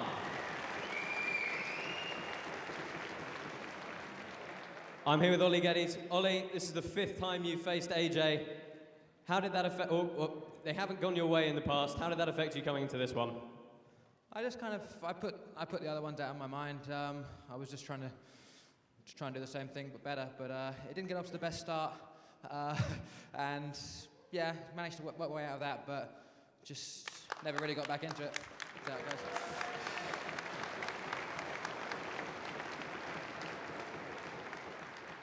You train and compete all over the world very regularly. How's this experience been for you?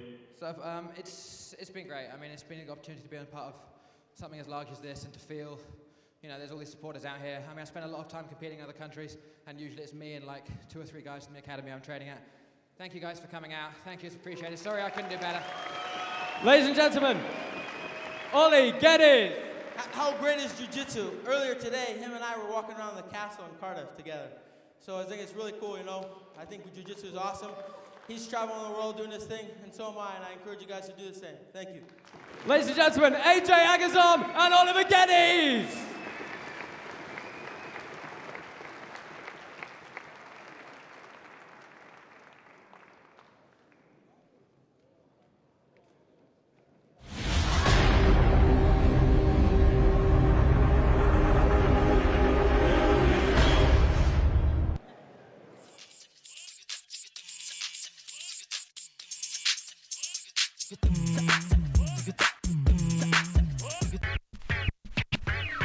Hey, I'm Teta, and this is how I train.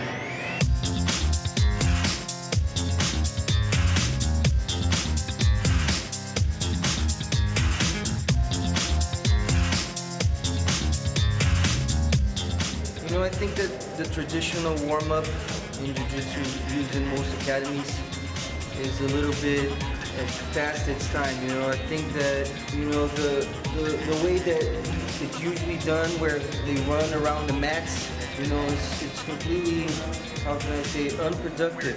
If you ask Usain Bolt if he rolls around and practice chokes before running laps, you know, he doesn't. And that's for a reason, because he's not gonna choke people in his sport. So why are we gonna run if we're not gonna run when we're doing Jiu-Jitsu?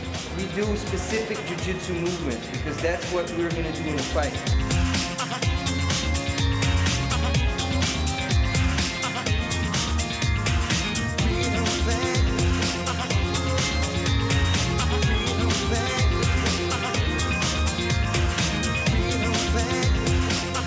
So what we do here is specific training. Start in a situation, for example, now we're doing close guard. The guy on bottom needs to sweep or submit his opponent, while the guy on top wants to open guard and possibly pass the guard.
attack and defense training. It's very important, especially for the guy on top. In jiu-jitsu, what you see a lot of times, especially lower belts, they lose position a lot of times. You know, you made all that effort to pass the guy's guard, and the guy had to turtle, and then you lost. You didn't get 3 points or 4 points, you get no points, you get an advantage. Every time you train, you need to have the points in your mind. You know, otherwise you're gonna go to a competition and you're gonna do stupid mistakes. So when you're training, you need to keep in mind all the aspects of competition. Yeah, well, you know, if you tap out here at the gym, it's much better than tapping out at the tournament in front of a lot of people. You know what I mean? So you have to be used to be in bad positions so that you can find the strength to get out of them.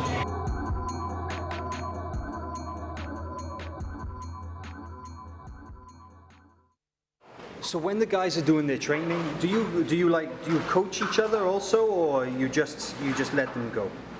Sometimes I coach, you know, but since I only train with higher level guys, like these guys, you know, I don't think I have anything to add that they haven't thought before. And if they haven't done it yet, it's because they don't feel like it. You know what I mean? Sometimes I do coach, but most of the times I like to just watch and see what their instincts are.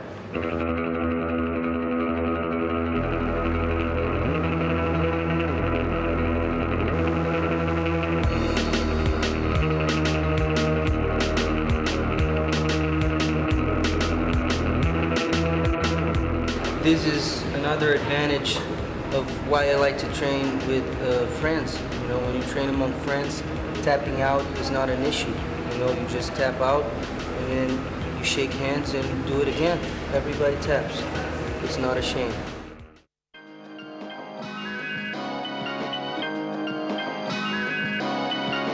Ever since I was a blue belt, you know, me and my brother, we did our own thing in our house. We tore our bedroom down and we made a huge mat, and we started calling friends, you know, to train.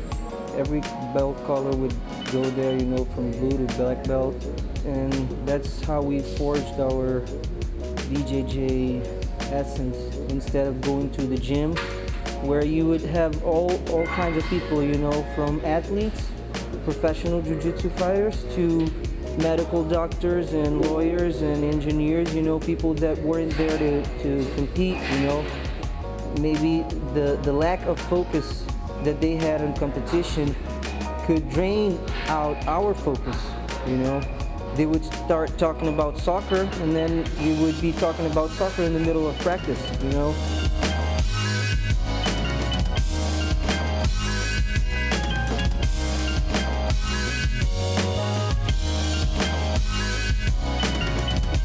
There's no hierarchy when we're training here, you know what I mean? You know, we change the way we train almost every day, you know. Sometimes we do specific training all the time, sometimes we only do rolling, sometimes right before tournaments we only do technique. Like, for example, I decided this specific training today, and then my friend sorted out we should do 5-minute rolls afterwards, you know. It goes like that.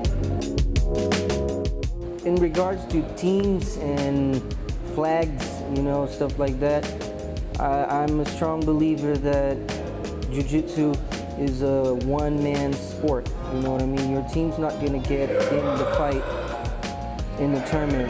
So the most important thing is to be among friends and be happy, you know, and do your thing.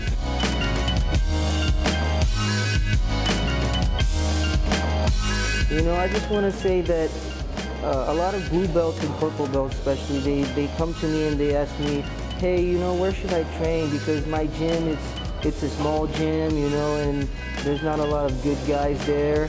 They're my friends, but that other gym across from my neighborhood, they have a lot of good guys and they're always competing and stuff. Do you think I should go there? And I always say, you know, you should listen to your heart, you know, you should stay where your friends are, because that's who you want to share your victories and your defeats with, you know, not with training partners. In the end, the journey is much more important than the destiny.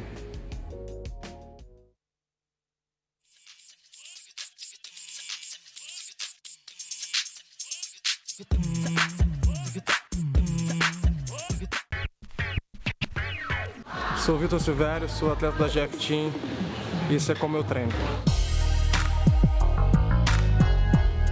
Algumas vezes eu faço drill, depende do que o professor pede.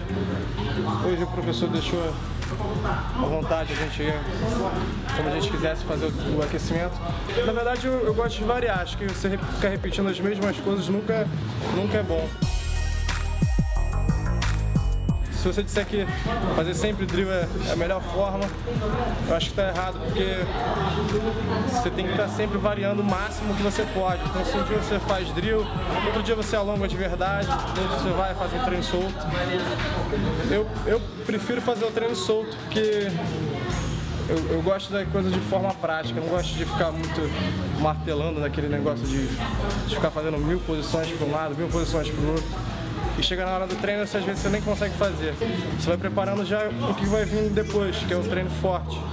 Então você vai estar ali fazendo o treino um pouco mais relaxado, mas de certa forma você vai estar preparando também sua cabeça para o que vai vir depois.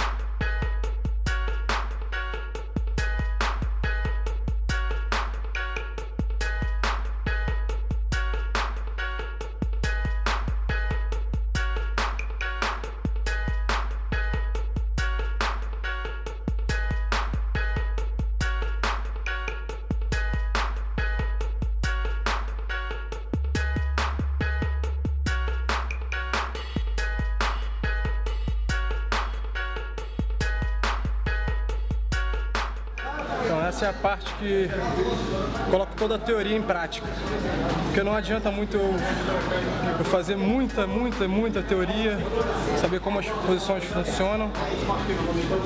Se eu tenho isso na minha cabeça, mas eu não tenho isso na prática, eu não sei realmente como elas funcionam. Tem que testar. Tenho que testar, não adianta. Se eu aprendi uma posição hoje, aprendi a posição nova, eu vou tentar pelo menos umas 100 vezes essa posição. Eu posso errar as 100. Isso quer dizer que amanhã eu vou ter que tentar mais 100.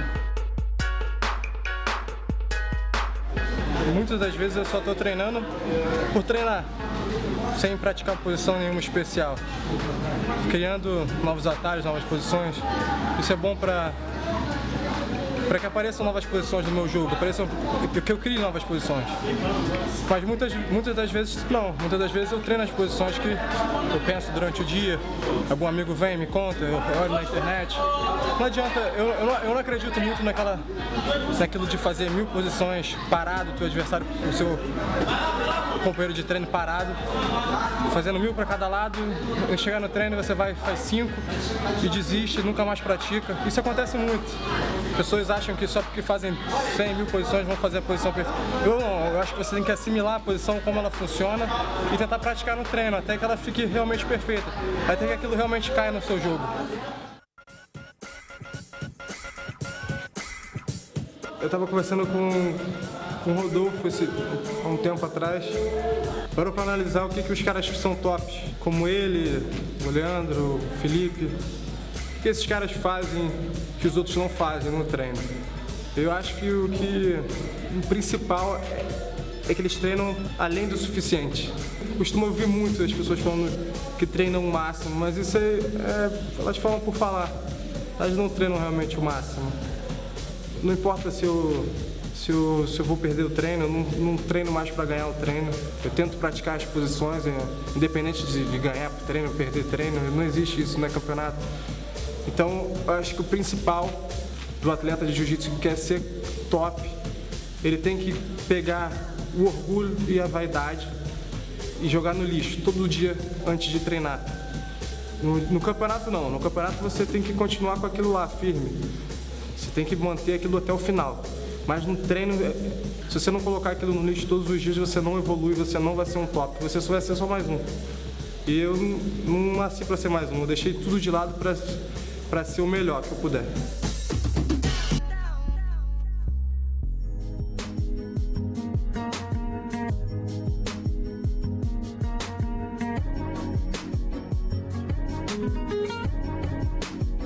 Também não tenho muita vida social no dia de semana, bem raramente mesmo, mas nada normal de alguém da minha idade. Eu passei muito tempo sabendo que eu não era 100% um atleta. Quando as pessoas me perguntavam, eu ficava um pouco receoso de dizer que eu era um atleta. Porque eu era um atleta, mas também era um estudante. Então eu não era nem estudante nem atleta. Hoje em dia eu sou um atleta, só faço isso. Eu não tenho nada, eu não faço mais nada além disso.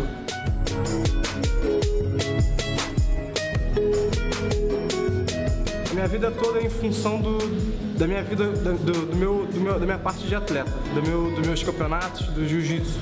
É tudo voltado para isso. Minha alimentação é voltada para isso, como eu vou ficar durante o dia, o que eu vou fazer no final de semana. Eu não posso fazer nada se eu tiver um campeonato, eu não posso fazer nada se minha semana for muito pesada. Minha mãe entende isso, meu pai entende isso, minha família entende isso, meus amigos. É tudo voltado para o jiu-jitsu, então hoje fica muito mais fácil. Eu vejo como algo natural, eu conseguir melhores resultados do que eu vinha conseguindo. Porque hoje em dia eu sei que eu sou um atleta de jiu-jitsu, isso tirou ao invés de me dar mais cobrança, isso tirou um peso das minhas costas, porque hoje em dia eu sei que eu tô dando o máximo que eu posso realmente, sabe?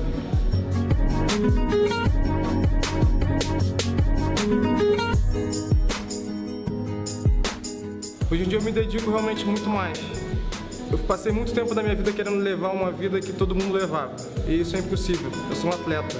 Um atleta não é uma pessoa normal. Um atleta é um super-herói sem poderes. Ele tem que fazer o que ninguém faz. Esse ano eu tive poucas derrotas, perdi em alguns campeonatos, mas depois do Mundial eu não perdi mais. Minha cabeça melhorou muito também. E tem muito relação a isso, de eu estar 100% focado nisso. Eu acho que isso muda tudo.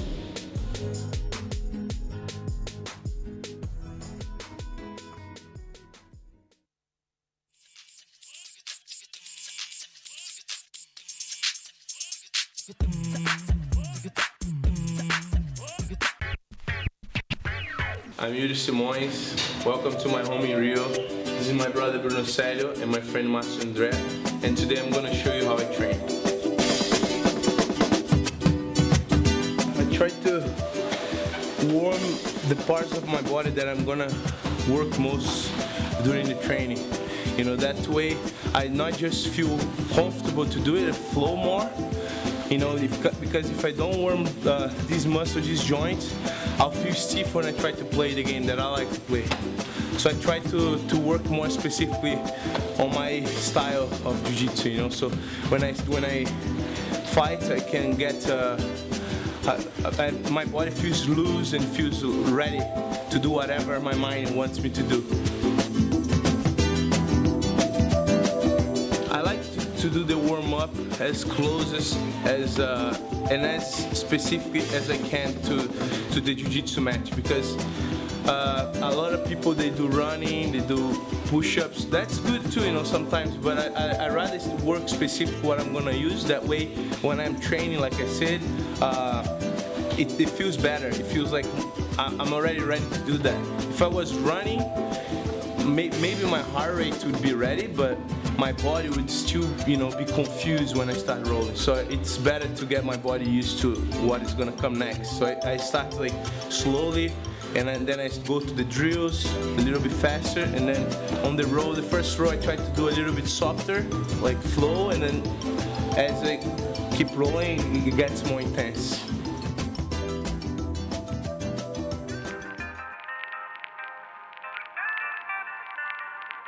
When I train, I like to not just work the speed, but the adjust of the positions as well. You know, so that way you don't just work the conditioning and the full work and everything, but you also work the technique step by step, you know.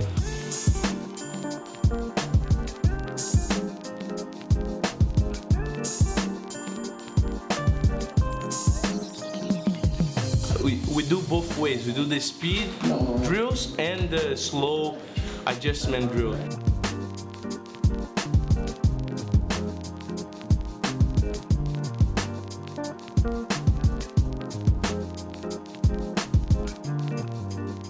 I have friends for many teams, you know, really good people that I can call my friends, like Marcin is one of them. And we always exchange techniques, we exchange things that we have learned, you know, because we're friends, we help each other.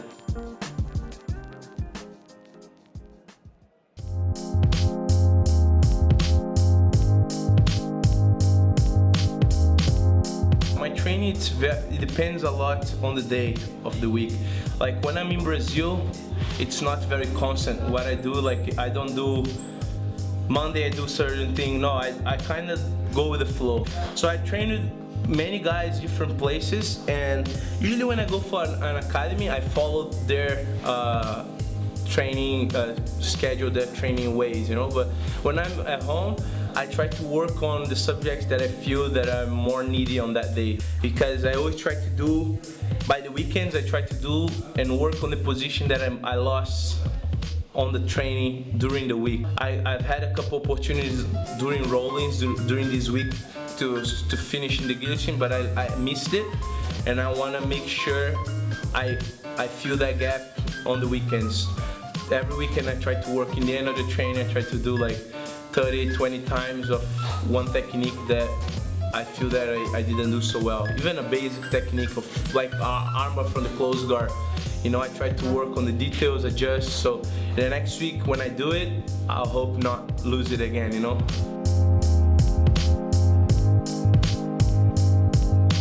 Closer to the tournament, the first thing that I change is the timing of my rolls. Like when I'm not competing anytime soon, I don't care what time I train, whatever, you know, the academy puts the time, I'll go for any time.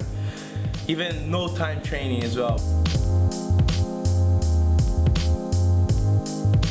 When it gets close to the tournament, I like to drill a lot. Drill a lot of, especially the position that I do. And I row as well. I do at least, let's say 6, in an average day I do 6 rounds, 10 minutes. And I like to drill before that, like an hour, to get used to it, the timing and everything, to sharpen it up. But only closer to the tournament I do the drills, you know?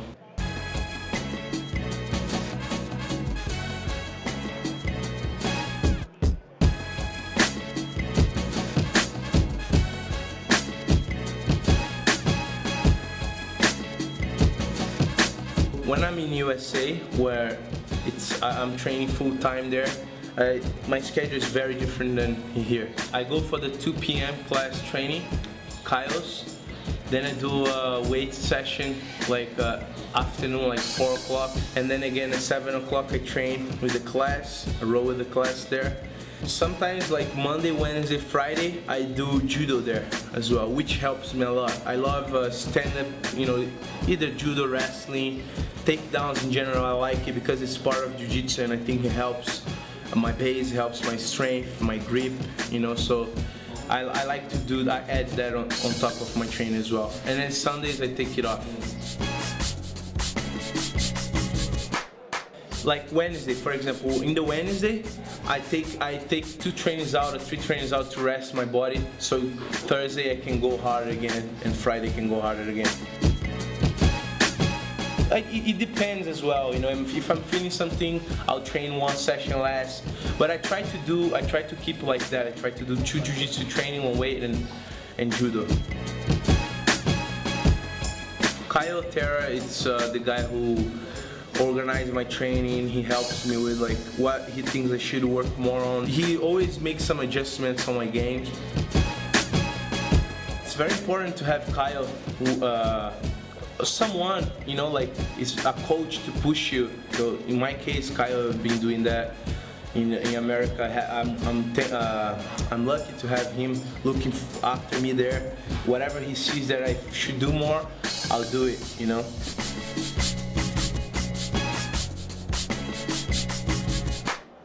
Yeah, man, it's like do the thing that you love every day and you will not work for 1 day in your life. Something like that, isn't it? It's pretty much like that with jiu-jitsu for me, you know. I love what I do, I enjoy it a lot, and it's fun, man. I know sometimes, you know, you're a bit tired and you don't feel like training, but it's part of it, you know. I don't think you're able to love anything every day in your life, but you still love it, and you know, after a day of rest, you feel like training hard again and going to train again. I'm blessed. And a lot of people they love, but they will never be able to do what they love. So like I feel really blessed on that.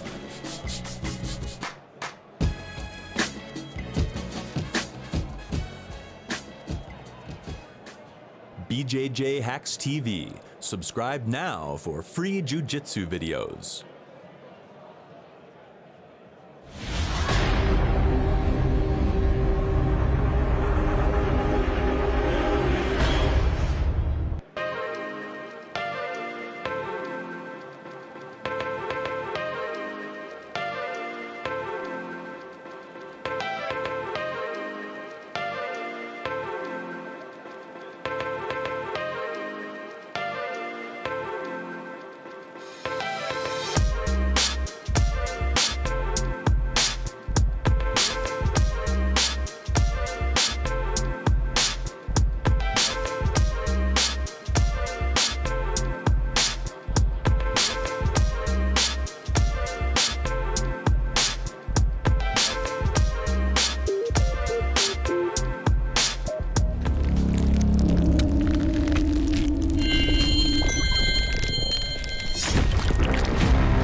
Polaris, are you ready for some more BJJ action here tonight?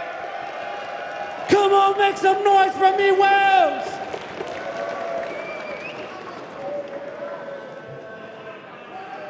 This next match will be in the gi.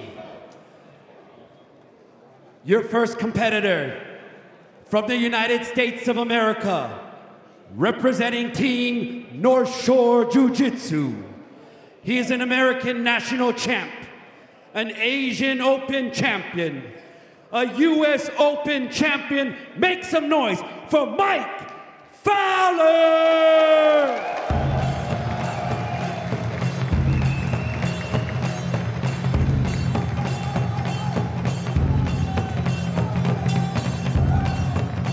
His opponent, hailing from Brazil, he represents 9-9 Jiu-Jitsu. He is a no-gi world champion. He is a Pan-American champion. He is a Brazilian national champion. Make some noise for Eduardo Teles!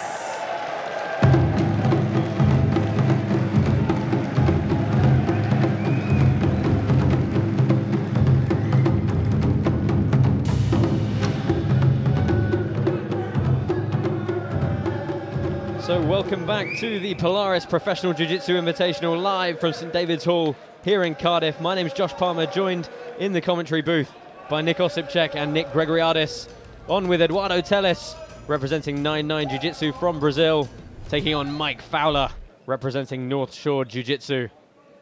Should be a very interesting match. Eduardo Teles, as we all know, has the very unusual turtle guard that he uses so effectively. We'll see if we can employ it in this match. Octopus guard as well for Eduardo Teles. Really some strange and funky positions he gets into.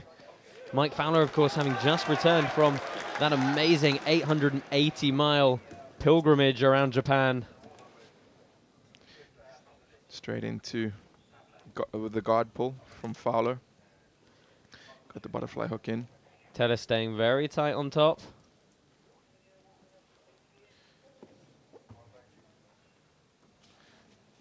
Fowler with the underhook. Fowler himself known to have quite an unorthodox game. Looks like he's going to get the sweep here. Teta stuffs it.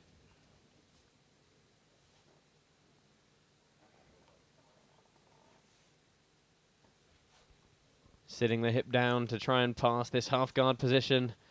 Eduardo Teles staying very tight on top.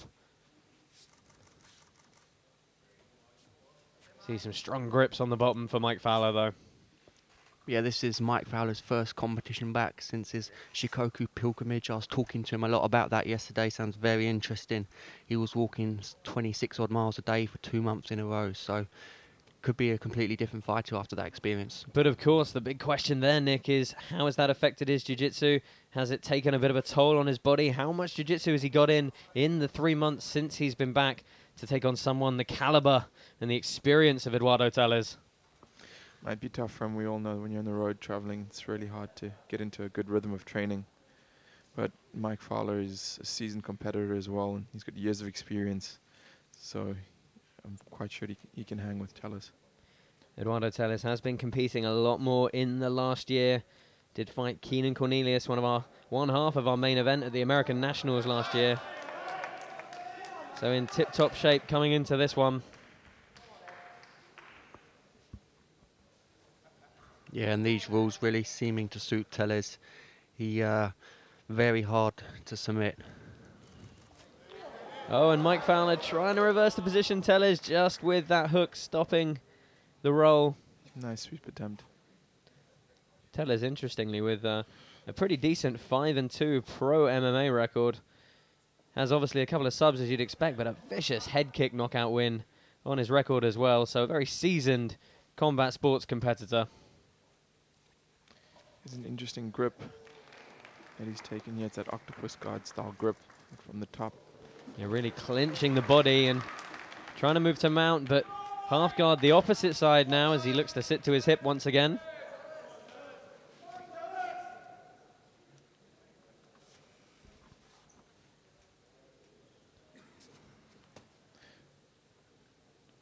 Again, another slow start to this one. Only 3 minutes in, 12 left to go on the clock. Mike Fowler looking very composed. That knee grip that he has is very frustrating for the top fighter because he uses it to keep pushing the knee away and stop him from shutting his hips down.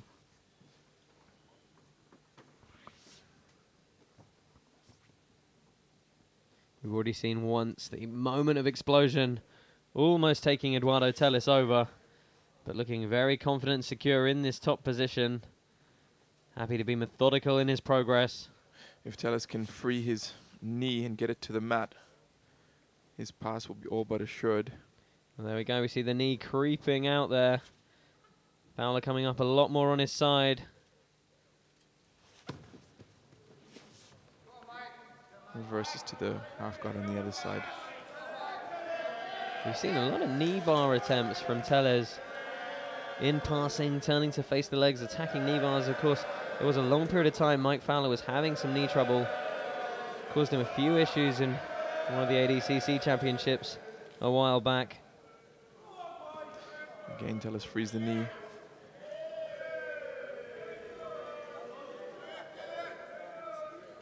Can choose either to continue to mount or to try and pull his leg out completely.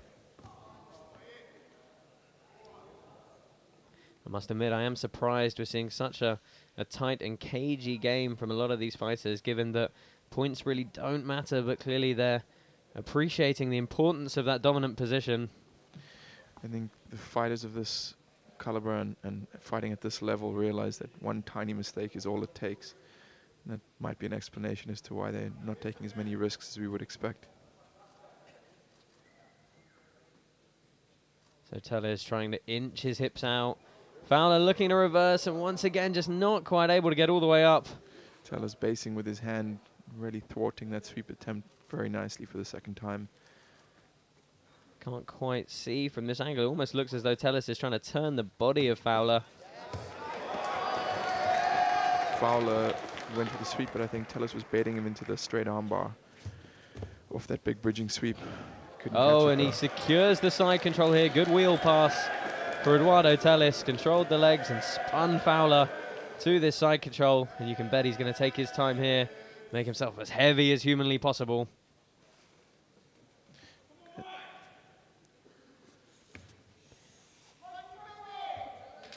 Does there need to be an impetus for escape from Mike Fowler, or knowing he's got another, 9 minutes left on the clock here? Can he be patient, conserve some of that energy, or does he need to say, hey, you know what? I've had a lot of top pressure put on me. He's now in side control. Now's the time I've got to go and do something. I guess it's a little bit of both.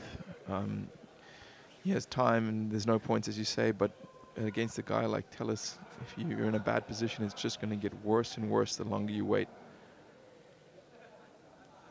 I think a lot of it's going to come down as well to the conditioning, as you picked up on earlier, Josh. I mean, all that travelling, hard to get regular training in. Maybe Fowler's pacing himself at the moment. Yeah, because obviously there's a very, very substantial difference between good cardio to do the kind of thing he was doing and real grappling, intense cardio where you're under that kind of compression and real grinding, attritional style of combat. It doesn't help either that the rare occasion we've seen Mike Fowler try and force an escape both times. Teller's looking to snatch something on and immediately then again recovering back into a dominant position. See if he's looking to isolate that far arm, but at the moment just staying very, very heavy. It'd be interesting to see if the referees step in and start calling some stalling warnings perhaps here.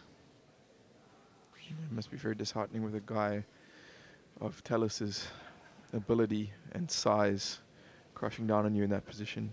Well, you can see he's got that grip around on the collar of his own gi, definitely looking as though he's trying to work that far arm in some capacity. Might be trying to set up a spinning armbar or a kimura. It's definitely not a good place for Fowler to have his arm.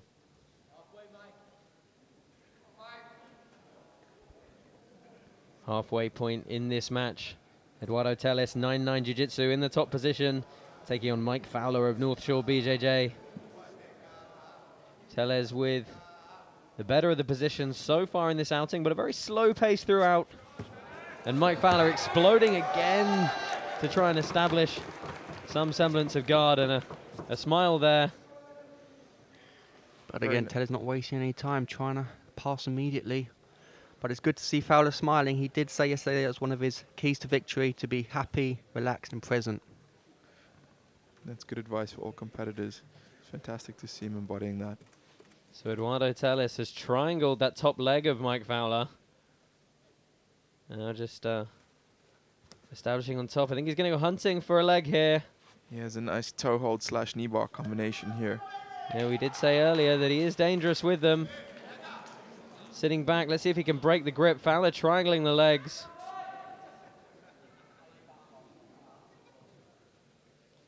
And this could be a little precarious for the American.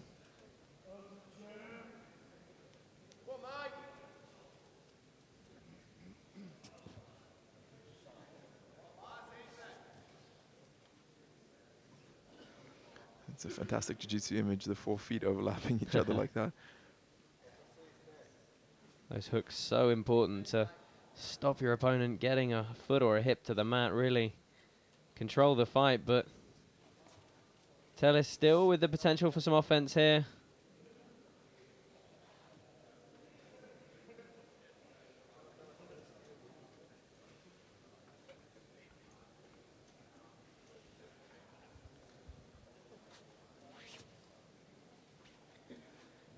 Interesting to see the grips that Fowler's setting up. Any idea what he's going for here, Nick? I literally can't tell.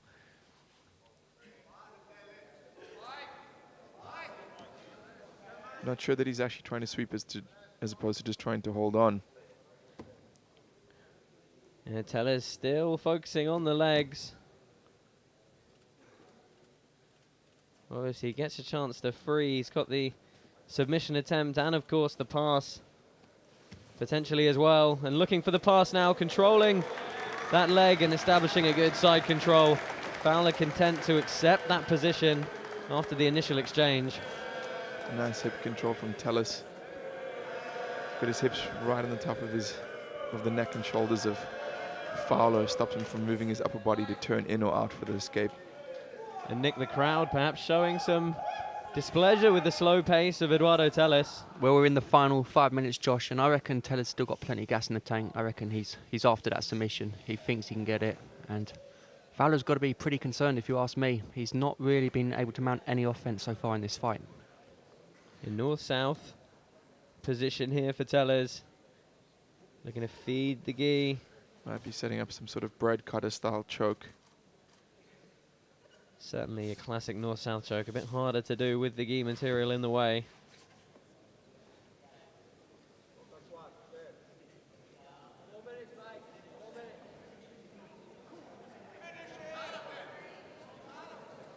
The question is, should he go for mount? Yes. A good call, Nick G, looking for the mount. Quarter guard scragged by Mike Fowler there, back to half guard. Fowler, good defensive, has good defensive skills. It's been a very relentless and grinding attack from Tellez. Lesser fighters would have presented an opening by now. And that's a good example, isn't it, Nick, of just how small the margins are. You think you might be getting through for that dominant position. I say that as Mike Fowler sweeps. Fowler did the unexpected there. I think caught Tellez sleeping a little bit, and now he's in a very good position. But we've got to bear in mind, this is where Tellez is perhaps at his best, the pioneer of weird guard, about to work his total guard. Yeah, interesting to see what he goes for here. And you can see Mike Fowler says, you know what, I'm going to find the front of you and sit back to butterfly guard. Not wanting to take advantage of what would traditionally be a very dominant position for the fighter on top. Yeah, I think he sensed Tellez was more than comfortable in that position, and you're right, he didn't want to play his game and fall into the trap.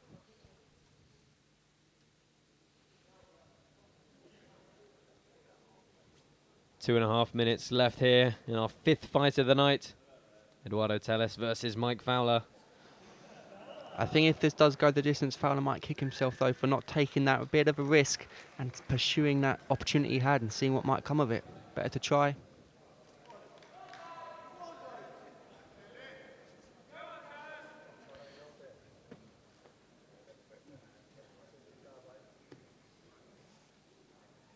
Fowler with the half guard. Can't see if he's got the underhook from here, I'm afraid. Tellez keeping his knee, his left knee tied up against Fowler's body. Fowler's trying to get that knee away because that's what will work for him, is to create space on that side. But Tellez's hips and knee are firmly planted against him. It's the side of a good guard passer. And we've seen that when Mike Fowler wants to explode, when he wants to go for the positional change, he can be very aggressive. Here he goes, trying to roll through. Tellez looking for the leg attack. What I was going to say was, let's see if he can put that energy, that explosiveness, if it's still there, towards a submission attempt. Sweeps are not going to get the job done for him here.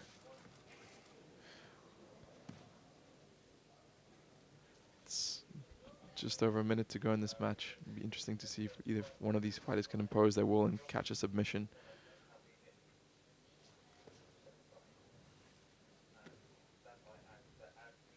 Tellez takes the underhook on the far side, although Fowler has that grip on the lapel, using that very effectively to disrupt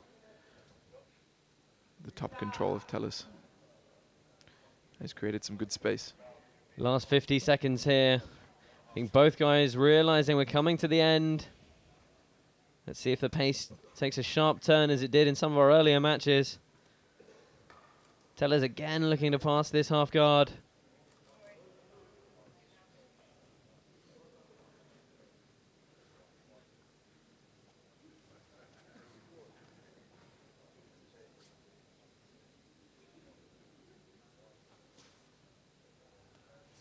Final seconds here. Eduardo Tellez, as we've seen him several times already in this match, trying to pass the half guard of Mike Fowler, turning that hip to the floor. Just not able to make it pay.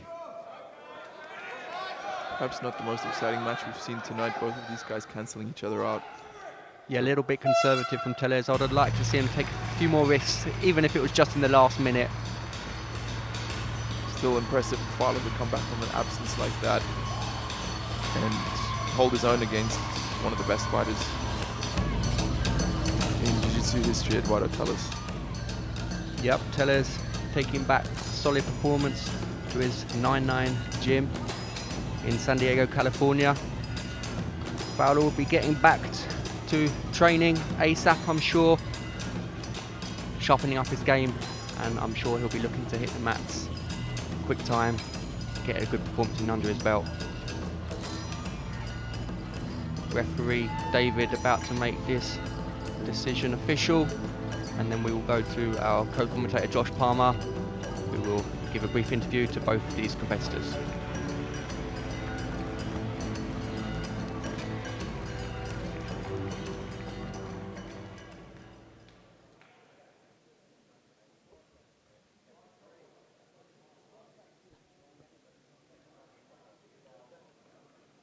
Well, I'm here with Mike Fowler. Mike, give us your thoughts on that fight. Perhaps a little frustrating, a little bit slow at times. I wouldn't say frustrating. He didn't, he never sat in a long position.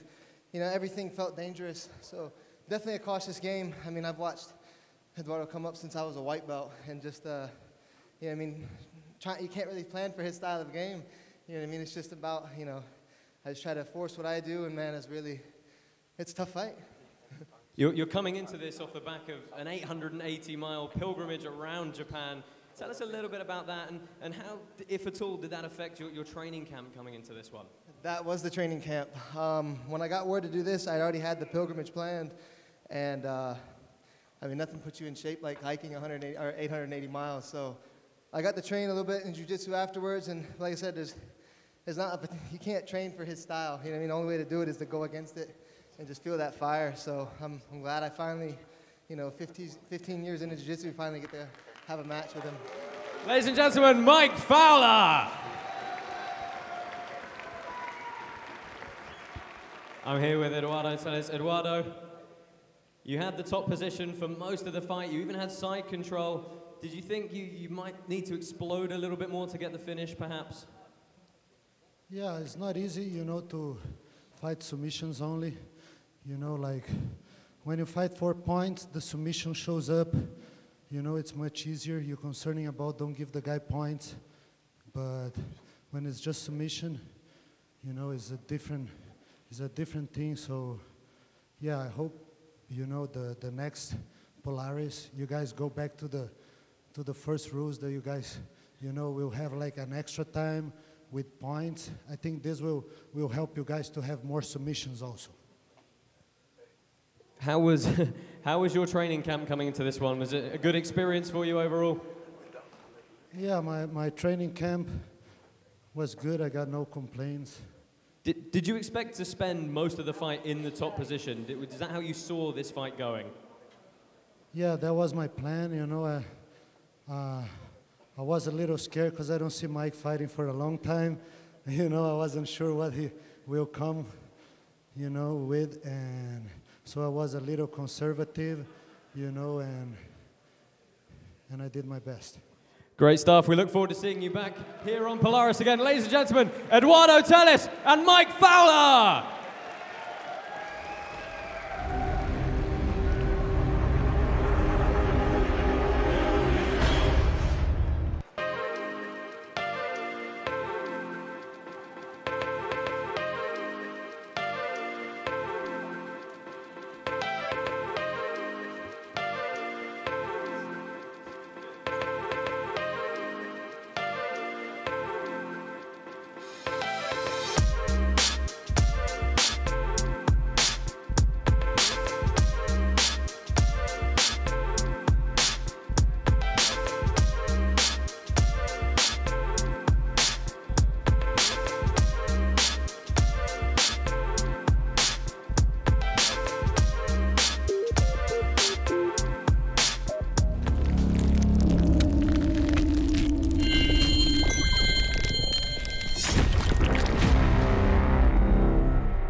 Your next Polaris match is a no-gi match. From the United States of America, he represents his team, Popovitch. He's a 3-time world no-gi champion. He's a 3-time Pan American champion. He is a 5-time Naga Superfight champ, Pablo Popovitch.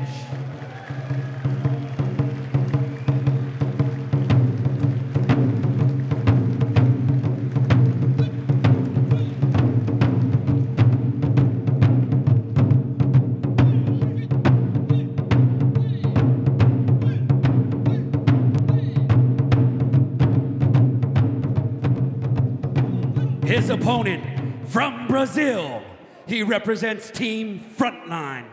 He is a European champion. He is an ADCC veteran.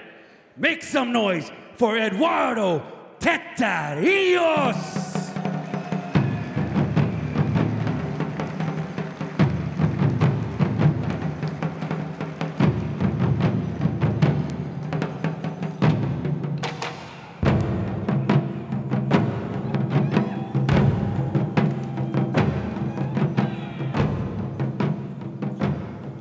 Moving on here, ladies and gentlemen, at the Polaris Pro, we have Pablo Popovitch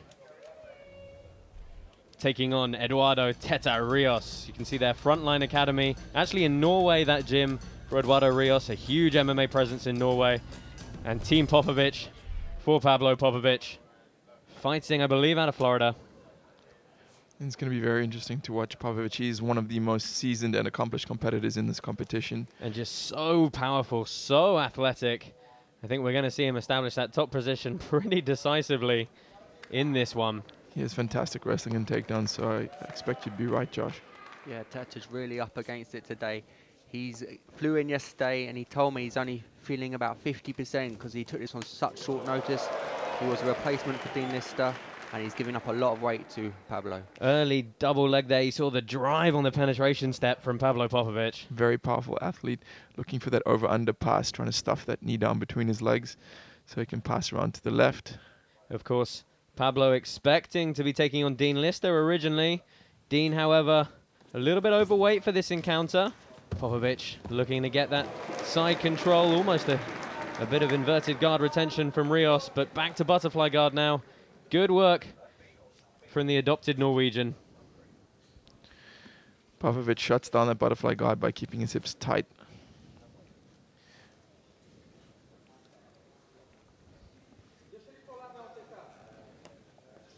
Of course, Pablo Popovitch winning the 2009 ADCCs, beat Marcelo Garcia in Barcelona that night. 3 times world no-gi champ as well, 2007, 2010, and 2012. But a lot of people have said, you know, does his style suit a submission-only game, very much known as a takedown, a pass, and a points player? So perhaps looking to set the record straight tonight. Indeed, we see he's just past the legs.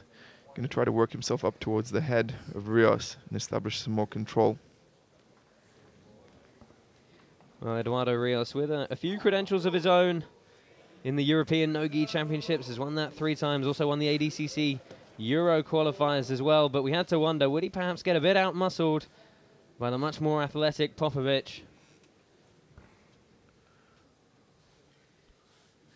Nick, how do you think Rios' game might be influenced by the fact that a lot of his gym are very, very prominent MMA fighters, the Cage Warriors, current middleweight champion Jack Hermanson, and of course former welterweight title contender Marcin Bahari, also training out of that gym. So a lot of time in what might be a very different style of jiu-jitsu.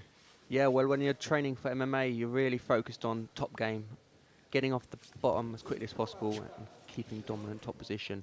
But obviously he's going to have to adjust that here because it's very unlikely he would have started the fight on top against such a big, strong and explosive and experienced fighter in Pablo. Rios is fighting well from his back, though. He's again created space, which is a very difficult thing to do against someone like Popovitch, who's got such tight hips. But again, Popovitch uses that explosive power and dynamic movement to create an angle and look for the pass. Oh, trying to get to the back, but Rios actually on top for the moment here. Popovitch looking for that De La Riva hook. Yeah, they're sharing a joke amongst themselves here. I think Pablo went for the back there and Rios did a great job of the scramble to manage to end up on top. Nice sportsmanship displayed by the two fighters. We all love to see that. That's what jiu-jitsu is all about. We heard AJ Agazarm earlier give a shout out to how happy he is to be able to travel the world through jiu-jitsu. All these fighters coming from various different neck of the woods to be here in Cardiff tonight and putting on a great show for us and for you at home. Do get involved on Twitter, #Polaris, or in our official chat partner over at Slack, #Jack.slack.com. Of course, this event tonight provided to you by Scramble Tatami Fightwear and Made for Fighters. Really trying to bring a different caliber of jiu-jitsu to the UK and, of course, Europe. Pablo diving in for the deep half. Comes up, Rios shoots. Easy sprawl for Pablo Popovitch. So fast to get his hips in. And of course, so much mass coming down on your head. If that doesn't make you sprawl shy, I don't know what will.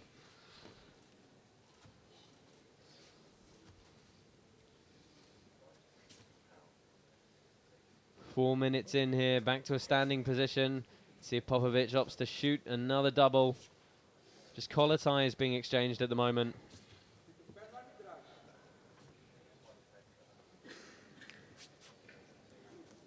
Both guys fighting toe-to-toe stance, so might change their entries a little bit. Well, Rios switching now. It's unlikely that Rios has the arsenal of takedown weapons to fight on the feet with Popovitch. I'm surprised he hasn't pulled guard again. Yeah, certainly not going forward. Popovitch walking him down a little bit at the moment. Definite size discrepancy between these two fighters. Rios is just shadowed when he stands behind Popovitch. We can't even see him. Popovich's back is so wide. Beautiful You saw takedown. how quickly, look at the knee tap, the rotation on the hips, almost managed to pass completely to side control in that Bazagar attempt. It just shows you the explosiveness of Pablo Popovitch. Hasn't had the best of showings late in some of the bigger competitions as he perhaps would have liked. ADCCs in 2013 in China not going his way, losses to Lovato and Keenan. Has been doing jiu-jitsu since he was 5 years old though. It's very interesting. We keep seeing the same position repeated over and over in almost every single match. This quarter guard / C guard / 93 guard. Why do you think that is, Nick? Do you think it's you know, it allows the defensive frame with a bit more hip maneuverability, perhaps? I think it's a combination of that and the fact that it is about halfway through someone's pass attempt, so it's just a natural position that people end up in. The top fighter always wants to place one of his opponent's legs between his to start his pass. Rios looked for an arm drag momentarily, but Popovitch able to really just one-arm row his way out of that one. But the Brazilian-Norwegian very much in this one as we pass the 6.5 minute mark. Must be so daunting fighting someone of that athletic capacity. He can just pretty much outmuscle you in every position and has elite jiu-jitsu. Very tough job for Rios tonight, but he's making a good showing of himself. It certainly is an uphill challenge. I mean, he was very honest and open and said, you know what, I couldn't pass up an opportunity like this, but let's be realistic, I don't have anything to lose by being here. But you never know. You often get those upsets, and I don't think it's too unfair to say, were he to submit Pablo Popovitch today, this would be an upset. It would be a huge upset indeed. It's why Keenan said when his opponent was unable to, his original opponent was unable to make the fight tonight, he said, I'm only going to fight a well-known fighter, because I can understand why he'd say something like that. He's got everything to lose and nothing to gain by fighting a nobody. So Popovitch gripping his hands around the waist. Staying very tight to Rios here. yeah, it's not a good position for Rios to be in here. He needs to get some space between his opponent's head and his body. He's using his arm to fish for that space, but Popovitch glued on tight. And Nick, it's an entirely different type of pressure you need to exert in a no-gi scenario, isn't it? An entirely different type of clinch and squeeze than when you're fighting with a gi. That's it. You've got to stay really close here. You can see Popovitch hugging around the hips. I'm interested to see if he's going to spool his right leg back to complete the pass, but so far Rios has done an excellent job of guard recovery.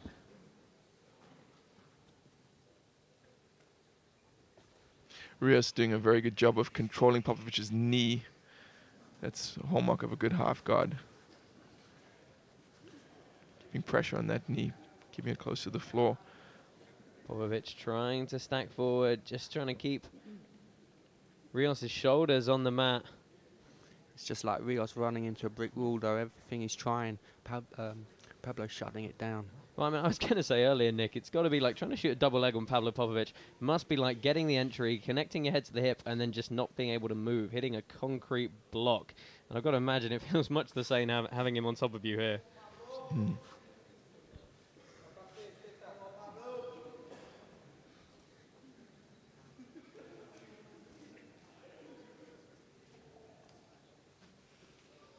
Popovitch hunting for that head control.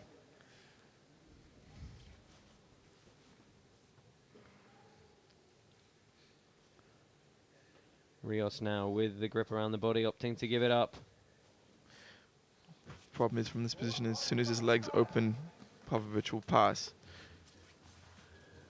And there he goes, looking for that pass, and now trying to get on the wrist. He's got the Kimura grip locked. See if he rolls. Well, opting to go to the back. Hooks all the way through. Standing position for Rios. Yeah, Rios looking now to clear at least one hook, but Pablo did a great job of jumping on, sinking both hooks in, and that was all off the initial 2-on-1 on the arm, looking for that Kimura attack, which we've seen so much tonight. Final 5 minutes now, guys. Well, a very dominant position for Pablo Popovitch. See if he looks to flatten Rios out, or if he's going to look to try and submit from the top. Not a good position by any measure for Rios. Be impressive if he can escape from this.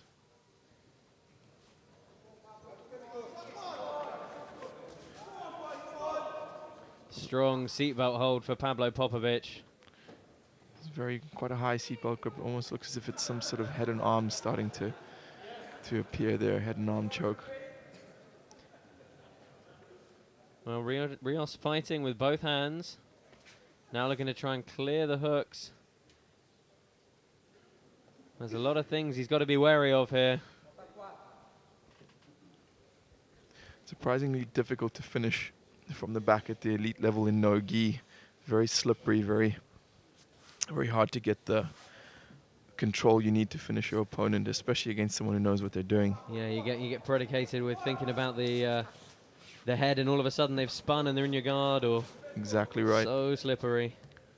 Yeah, normally we see it finished once the person on the back manages to trap an arm with his leg, and we saw Pablo attempt that earlier. Let's see if he goes back to it later.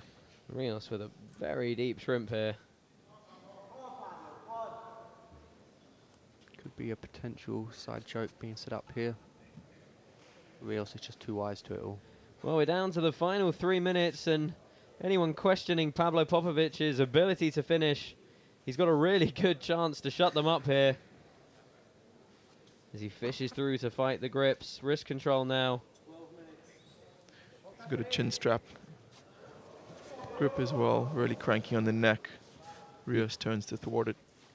But you can see if Rios had turned any further, he'd have ended up in mount. Still not a great position, but a bit better than having Pablo Popovitch on your back.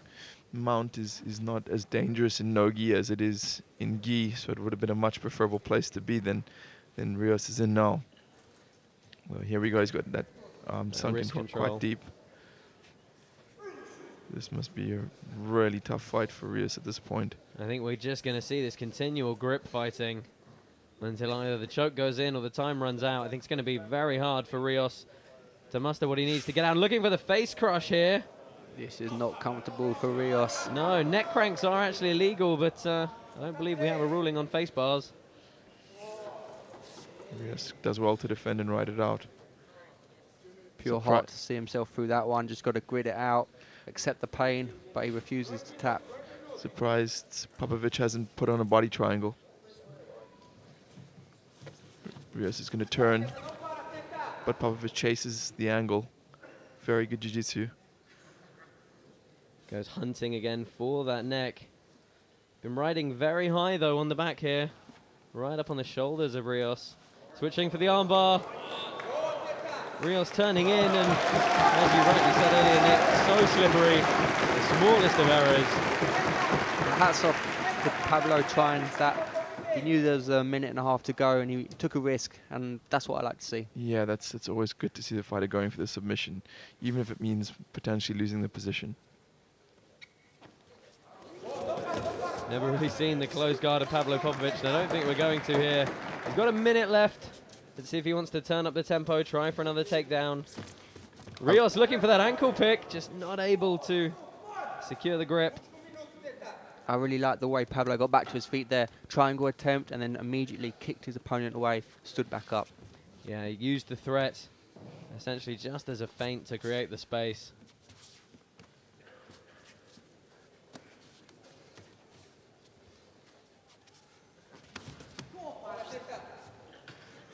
Last 30 seconds here.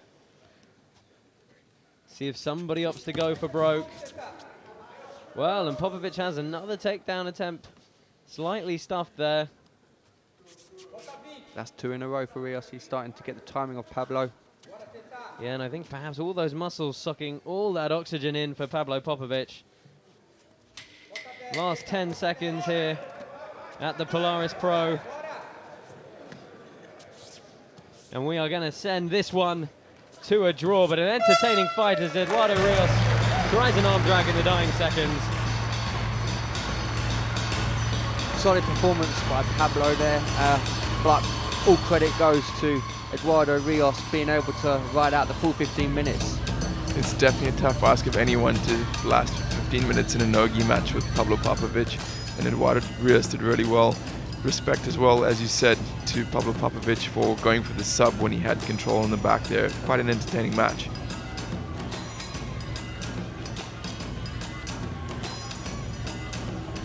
Okay, so referee making this one an official draw. And then we're going to go to Josh Palmer, speak to both guys, find out how they're feeling.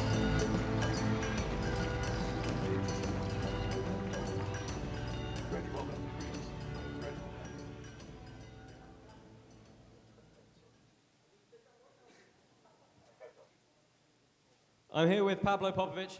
Pablo, let me know, were you disappointed that you couldn't get the finish after a good period of time on the back there? Yeah, I had a good opportunities, but I wasn't able to capitalize on it. He defended well. All hands to him, you know. How did the change of opponent affect you coming into this? Because you'd expected to be facing Dean Lister in this one. Oh, just different opponent. I mean, I was ready for whoever. I just came ready. It's just I'm not used to the rules. I like the rules, but the game is different. Like Telly was saying, it's just a different game. Is this something we're going to see you do more of, try and compete in these submission-only events a bit more often? Sure, I'm open for whatever. Ladies and gentlemen, Pablo Popovitch.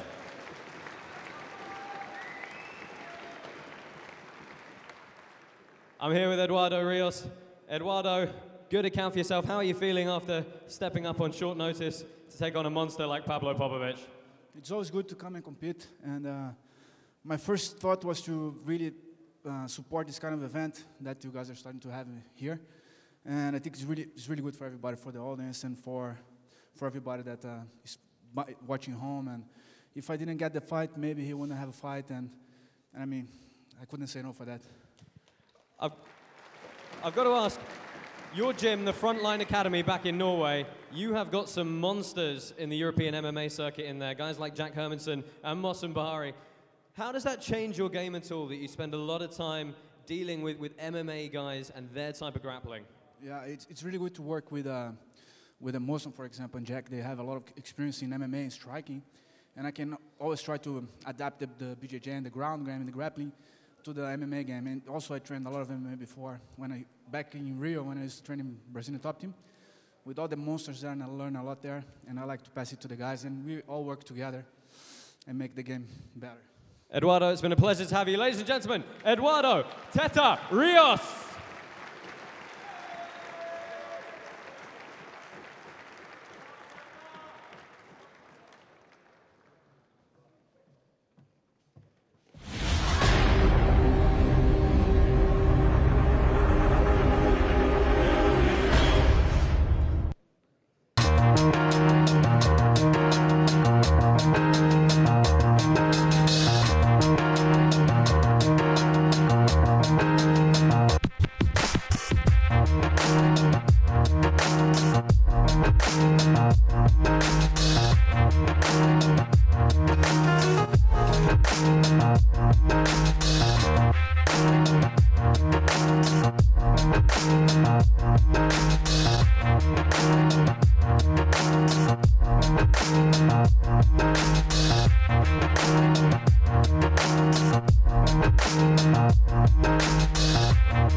Your next Polaris match is a no-gi match.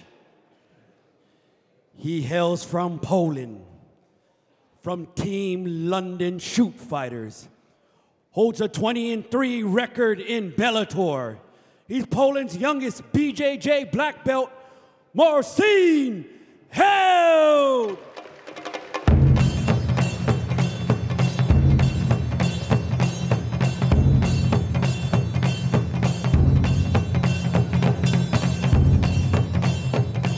His opponent, from the USA, he represents Team Ocean County BJJ. He's a two-time no-gi Pan American champion. He's a two-time no-gi world champion, a multiple Grappler's Quest champion. Make some noise for Garry Tonon.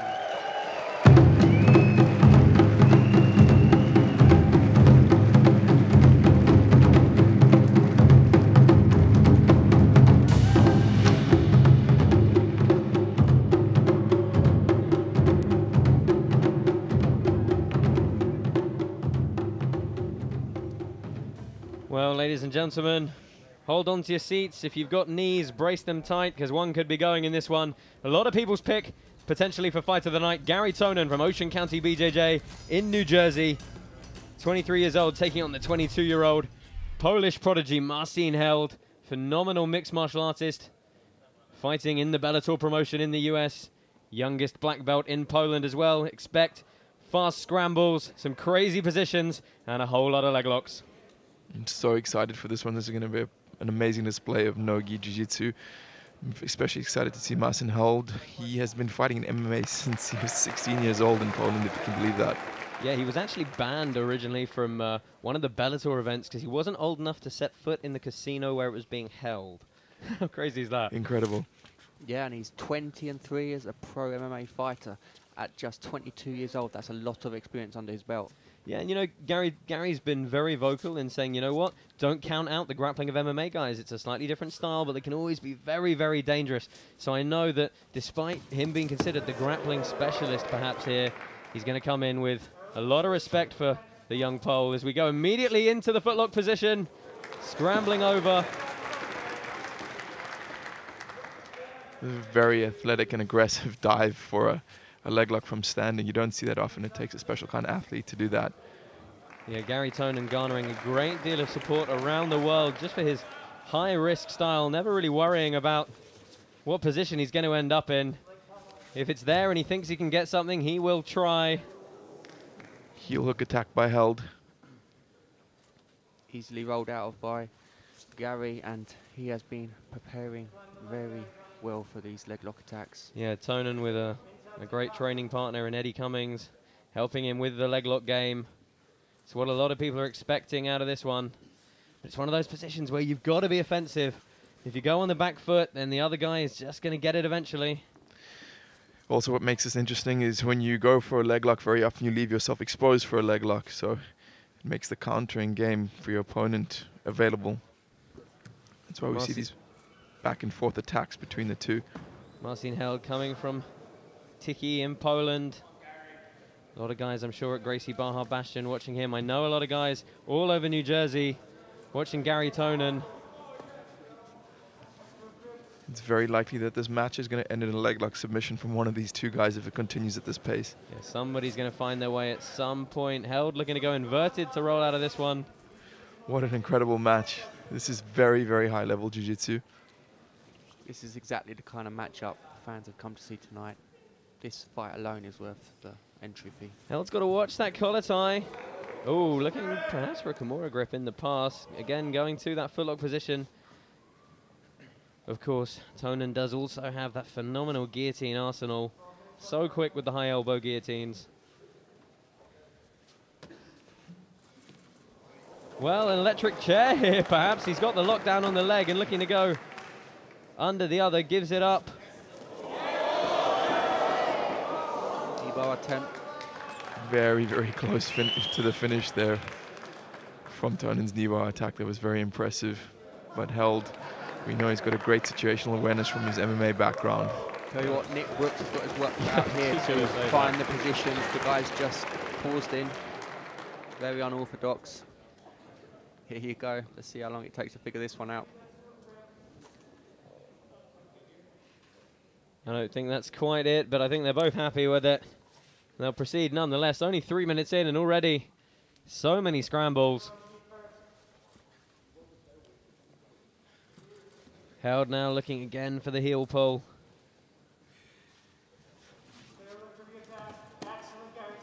Tonon going after that ankle now. Oh, and he got him. Garry Tonon submits Marcin held. Wow, he looked like an inverted heel hook from where we're sitting. And I'll tell you what, all his preparations paid off there. Just before the 4-minute mark, got the tap. Interesting to see the leg lock specialist get leg locked. Fantastic match. That's probably my highlight of the event so far. Very, very cool match.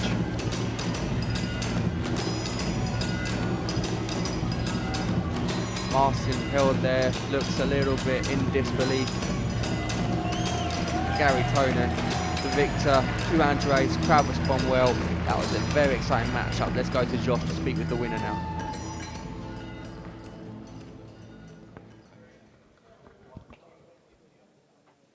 I'm here with our winner, Garry Tonon. Garry, a lot of people said you're fighting Marcin held, you got to worry about the leg locks. You said, never mind, I love leg locks too. Yeah, that was definitely the plan going into this. Marcin's, clearly one of the most respected people in jiu-jitsu that uses leg locks in MMA. You know, uses it really well, wins a lot of fights with them. So I knew that coming in here, you know, it wasn't just about winning. I wanted to make a political statement, you know. We want to come in here, we want to go at them toe-to-toe, leg lock for leg lock, and see who comes out winning. Not just for you guys, but for me, so I know, you know, how good my leg locks are. It's a great test. Thank you very much. This rule set, this submission-only rule set, a lot of people love it. For your style, it seems to suit you very well indeed. Yes, sir. You know, I consider myself a submission grappler, as I see Marcin as a submission grappler. Guys hunting for attacks, looking to create, you know, the position that you need to finally finish the fight, as opposed to just kind of controlling and then, you know, if the submission comes, we take it. We're actively getting that submission. And you got a fantastic network of gyms supporting you and backing you all across New York, down into New Jersey, down into South Jersey. I'm sure they're watching at home. Yes, sir. Thanks so much to Ocean County Brazilian Jiu-Jitsu for getting me my start and continuing to support me, as well as Ricardo Almeida and Henzo Gracie Academy and John Danaher and Eddie Cummings in my corner. You know, he came all the way out here with me to help me prepare for this fight, and he's been working with me for so long. So thanks so much, everybody that's been a part of this. I really appreciate it. It's been a pleasure to have you here. I hope we can have you back. Ladies and gentlemen, Garry Tonon.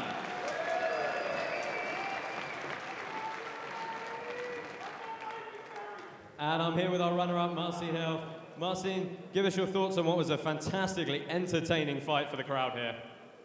Yeah, I hope it wasn't a boring fight. It was a lot of action, and I like it.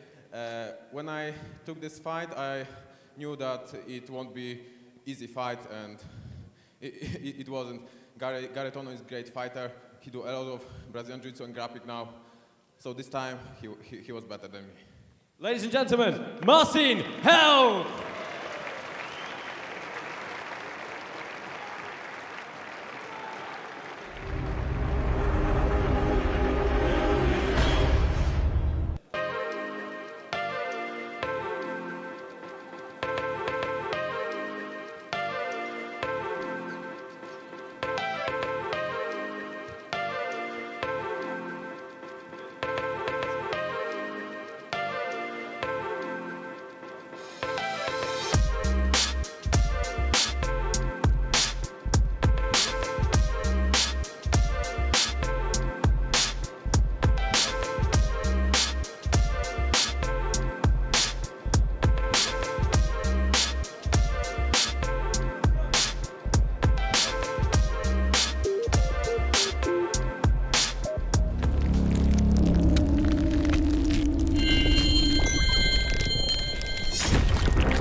Your next and final Polaris match is a no-gi match.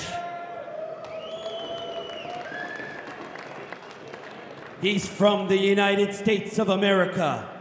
He represents Team Atos. He's a world no-gi champion, a IBJJF Pro League champion, a Pan American champion. Make some noise for Keenan Cornelius!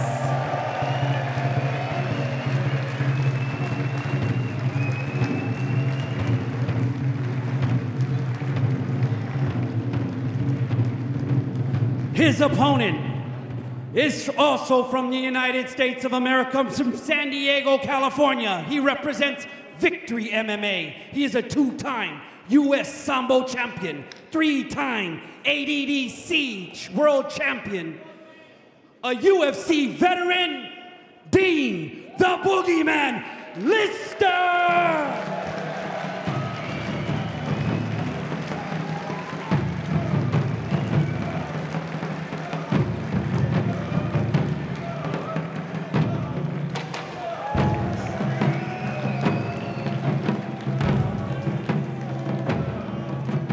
Ladies and gentlemen, welcome to the main event of the first ever Polaris Professional Jiu-Jitsu Invitational.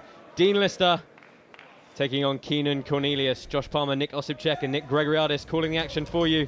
Dean Lister representing Victory MMA, 38 years old, taking on the 22-year-old prodigy Keenan Cornelius of Atos. Of course, this match made on late notice after Abraham Martin not able to make it to the country, changed to a no-gi match as well. And of course, it is a rematch of a fantastic fight these two gentlemen had at the ADCCs 2 years ago. It's going to be very interesting to see if Dean can keep pace with Keenan. Keenan's come on in leaps and bounds since that last matchup of theirs, and he is currently the kid to beat. That's a good point, Nick, but I'm sure Dean is hungry to do better in this fight than the last one. I know he was very exhausted in their last matchup. This is just one fight today for Dean. I'm sure he's got a point to prove. I mean, obviously, Lister is coming off his performance against Josh Barnett, which didn't go the way he wanted. And what I would love to see is the Dean Lister of the 2011 Abu Dhabis, who said, you know what, I don't care what you do. I'm going to heel hook you, and I'm going to remove your kneecap. But we start standing here. Keenan Cornelius, the lighter of the fighters, but with a huge height advantage. Failed arm drag attempt for Lister. Lister's such a fan favourite because he doesn't care giving up bad positions. He's so confident from anywhere and so secure in his defence that he's happy to work from all positions. I mean, one thing that tells you just how tough Dean Lister is, 19 MMA fights on his record. He has actually lost 7, but all of those were by decision. Never subbed, never stopped. Just a tough Neanderthal of a human being. Yeah, and Dean was actually on his way yesterday over to an MMA fight he's got scheduled next weekend in Germany. And then he spun around, caught a flight to Cardiff, and here he is now taking on last-minute replacement Keenan Cornelius. Very interesting to see that this fight has stayed on the feet for so long. Yeah, we saw how effective Keenan's guard was against Dean in that first fight. Had several mounted triangle attempts, an armbar attempt, Dean having one good heel hook attempt. I think, you know, obviously Keenan taking that fight on points, and a lot of people feeling he had considerably better of the attacking options throughout that time period there in China. But I mean, we saw a slow pace to the start of that match. Similar here as Lister goes searching on a single. Keenan locking up a Kimura grip and trying to turn Lister. Great counter to the takedown attempt. Oh, and he's got the arm straight. Looking perhaps for a transition here, and good work from Keenan, threatening the sub early. Beautiful transition to attack the turtle of Lister by pressuring off that hammerlock into the arm lock, back to the hammerlock. Fantastic jiu-jitsu. That's why he is the wonder kid of the modern era. Do you think that perhaps a good game plan for Keenan is to really push the pace, try and tire Lister out the deeper this goes? I think without question that's probably a fantastic strategy for him. He is almost, 14 years younger than Lister. And we all know the older you get, the worse your cardio becomes. So, well, with 3 minutes in, and Keenan Cornelius has got Dean Lister body triangled on the back here. Bit of grip fighting going on. But Dean's such a powerful human being to try and control in any position. Yeah, that's got to be frustrating for Lister after initiating the takedown and getting so close to end up in such a bad position.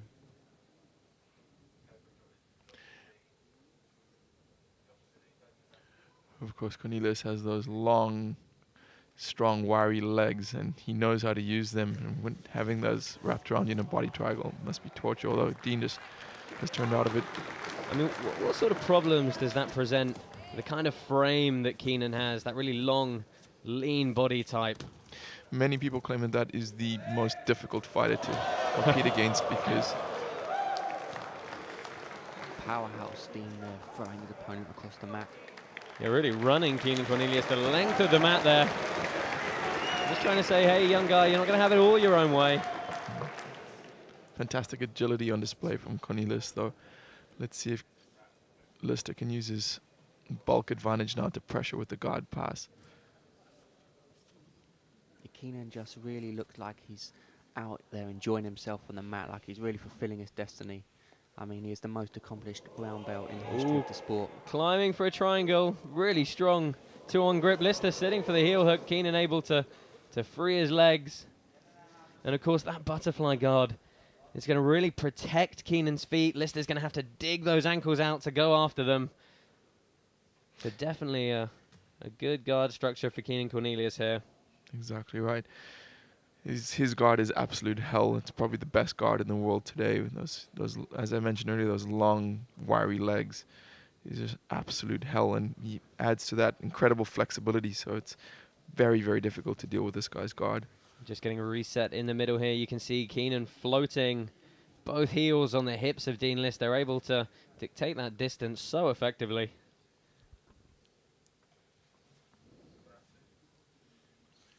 Lister using this position to take some deep breaths. I'd like to see Keenan keep pushing the pace. 1/3 of this match down. And a few scrambles. Lister again looking for that leg. And it looks tight, but just trying to spin and kick his way out is Cornelius. The knees through, which is going to alleviate a lot of pressure. Good attack by Lister not able to maintain. Good attack and good defense. This is great jiu-jitsu on display tonight. Awesome matchup so far. Keenan able to remain so calm as he rolled out of those heel hooks. Well, when someone like Dean Lister is so well known for one particular thing, and that thing takes a little bit of time to execute in the setup, is that just going to play into Keenan's hands, make it a bit easier for him to escape each and every time? It's going to be hard to submit Keenan with anything, and if he knows what your game plan and he's obviously prepared for it, it's going to be very, very, very difficult to impose your will upon him using it.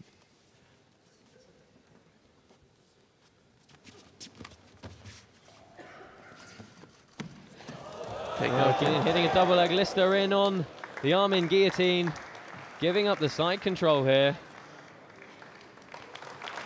What a fantastic takedown from Keenan Cornelius. It's not often you see someone with his height and his length shoot a double leg. It's just such a big distance to cover to get underneath your opponent. Really good observation, Josh. It's always going to be harder for a taller guy to shoot low, although Keenan made it look easy and one of the best wrestlers in submission grappling.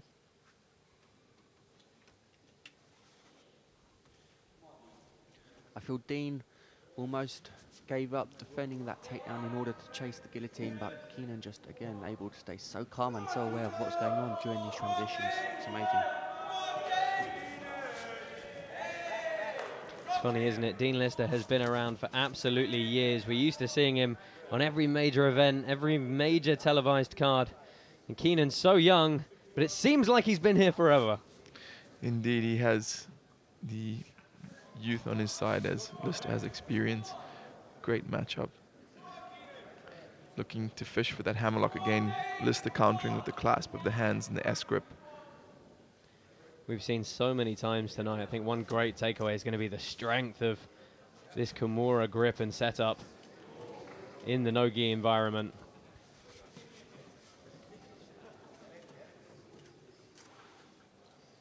Just past the halfway mark.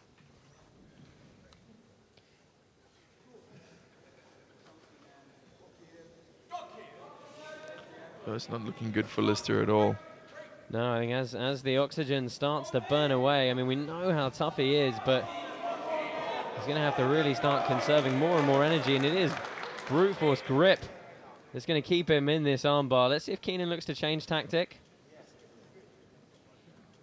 They're looking very comfortable here as we pass the 8.5 minute mark. Be quite surprised if Keenan doesn't finish this match with a submission at this rate. He's got the triangle, one of his favorite finishes. Well, and he's locked it, and he's going to look for the arm as well. Dean Lister in all sorts of trouble here. He might also decide to sit up, grab hold of Lister's left leg and sit up. Well, Lister linking his hands, hanging on for dear life here, but what a dominant position for Keenan Cornelius this is. He's going to get the sub, I'm almost certain of it.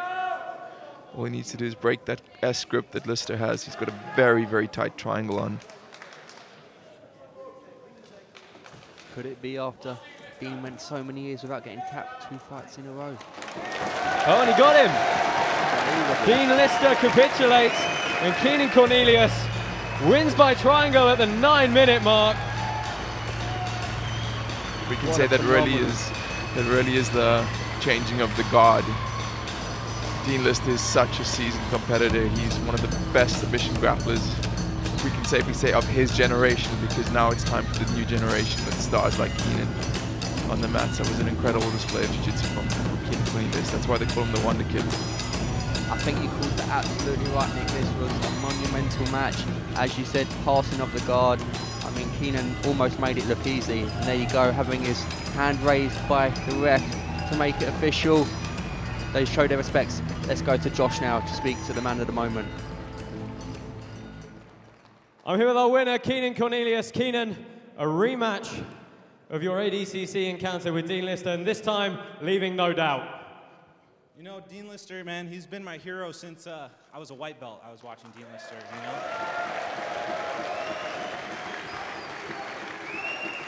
I live a mile from his gym. Unfortunately, I don't get to train with him enough. But like, it's always an honor to fight guys like Dean Lister, who are legends, who have been around for 15, 20 years in jiu-jitsu. And you know, it's just a pleasure to be here. Thank you, Polaris, for putting the match together. Thank you, Dean, for taking the match. We both had some opponent switches, so it was kind of up in the air if we were even going to get to fight. So Dean stepped up to the plate and made this match happen for you guys, because without that, we may not have had this match.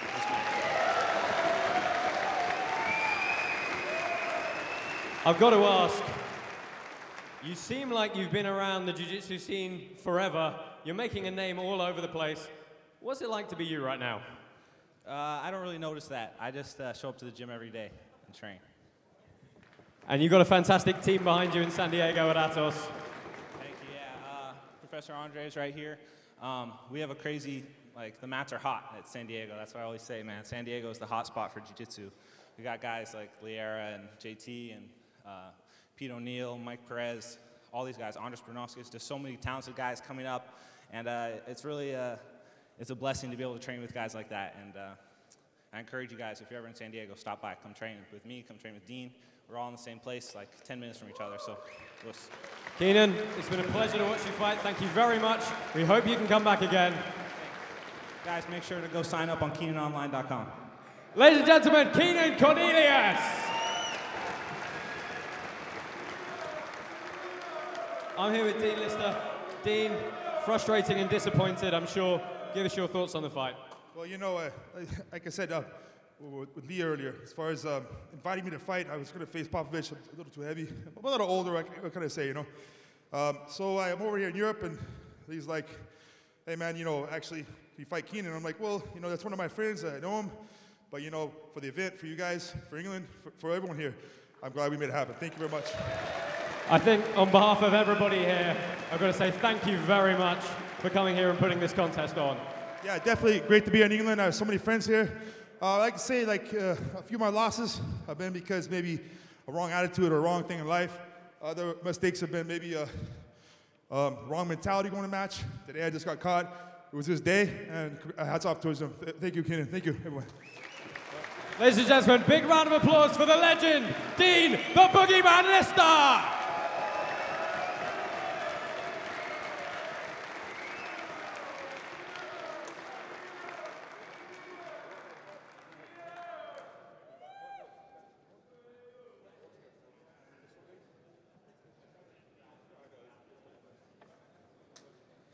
Ladies and gentlemen, that'll wrap up your night.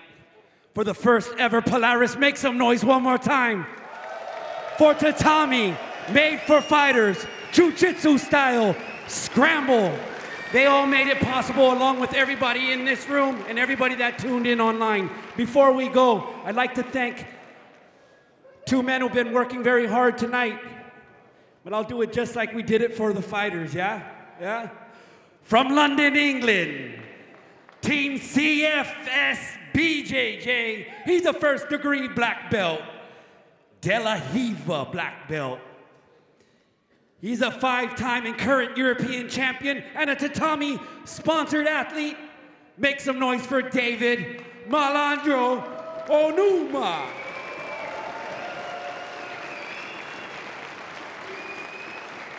And his counterpart this evening, who is also from London, England.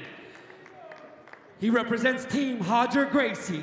He's a head instructor for Hodger Gracie Academy, Bill Hill. He's a 2-time World Masters champion, 5-time European champion. Make some noise for my man, Nick Brooks.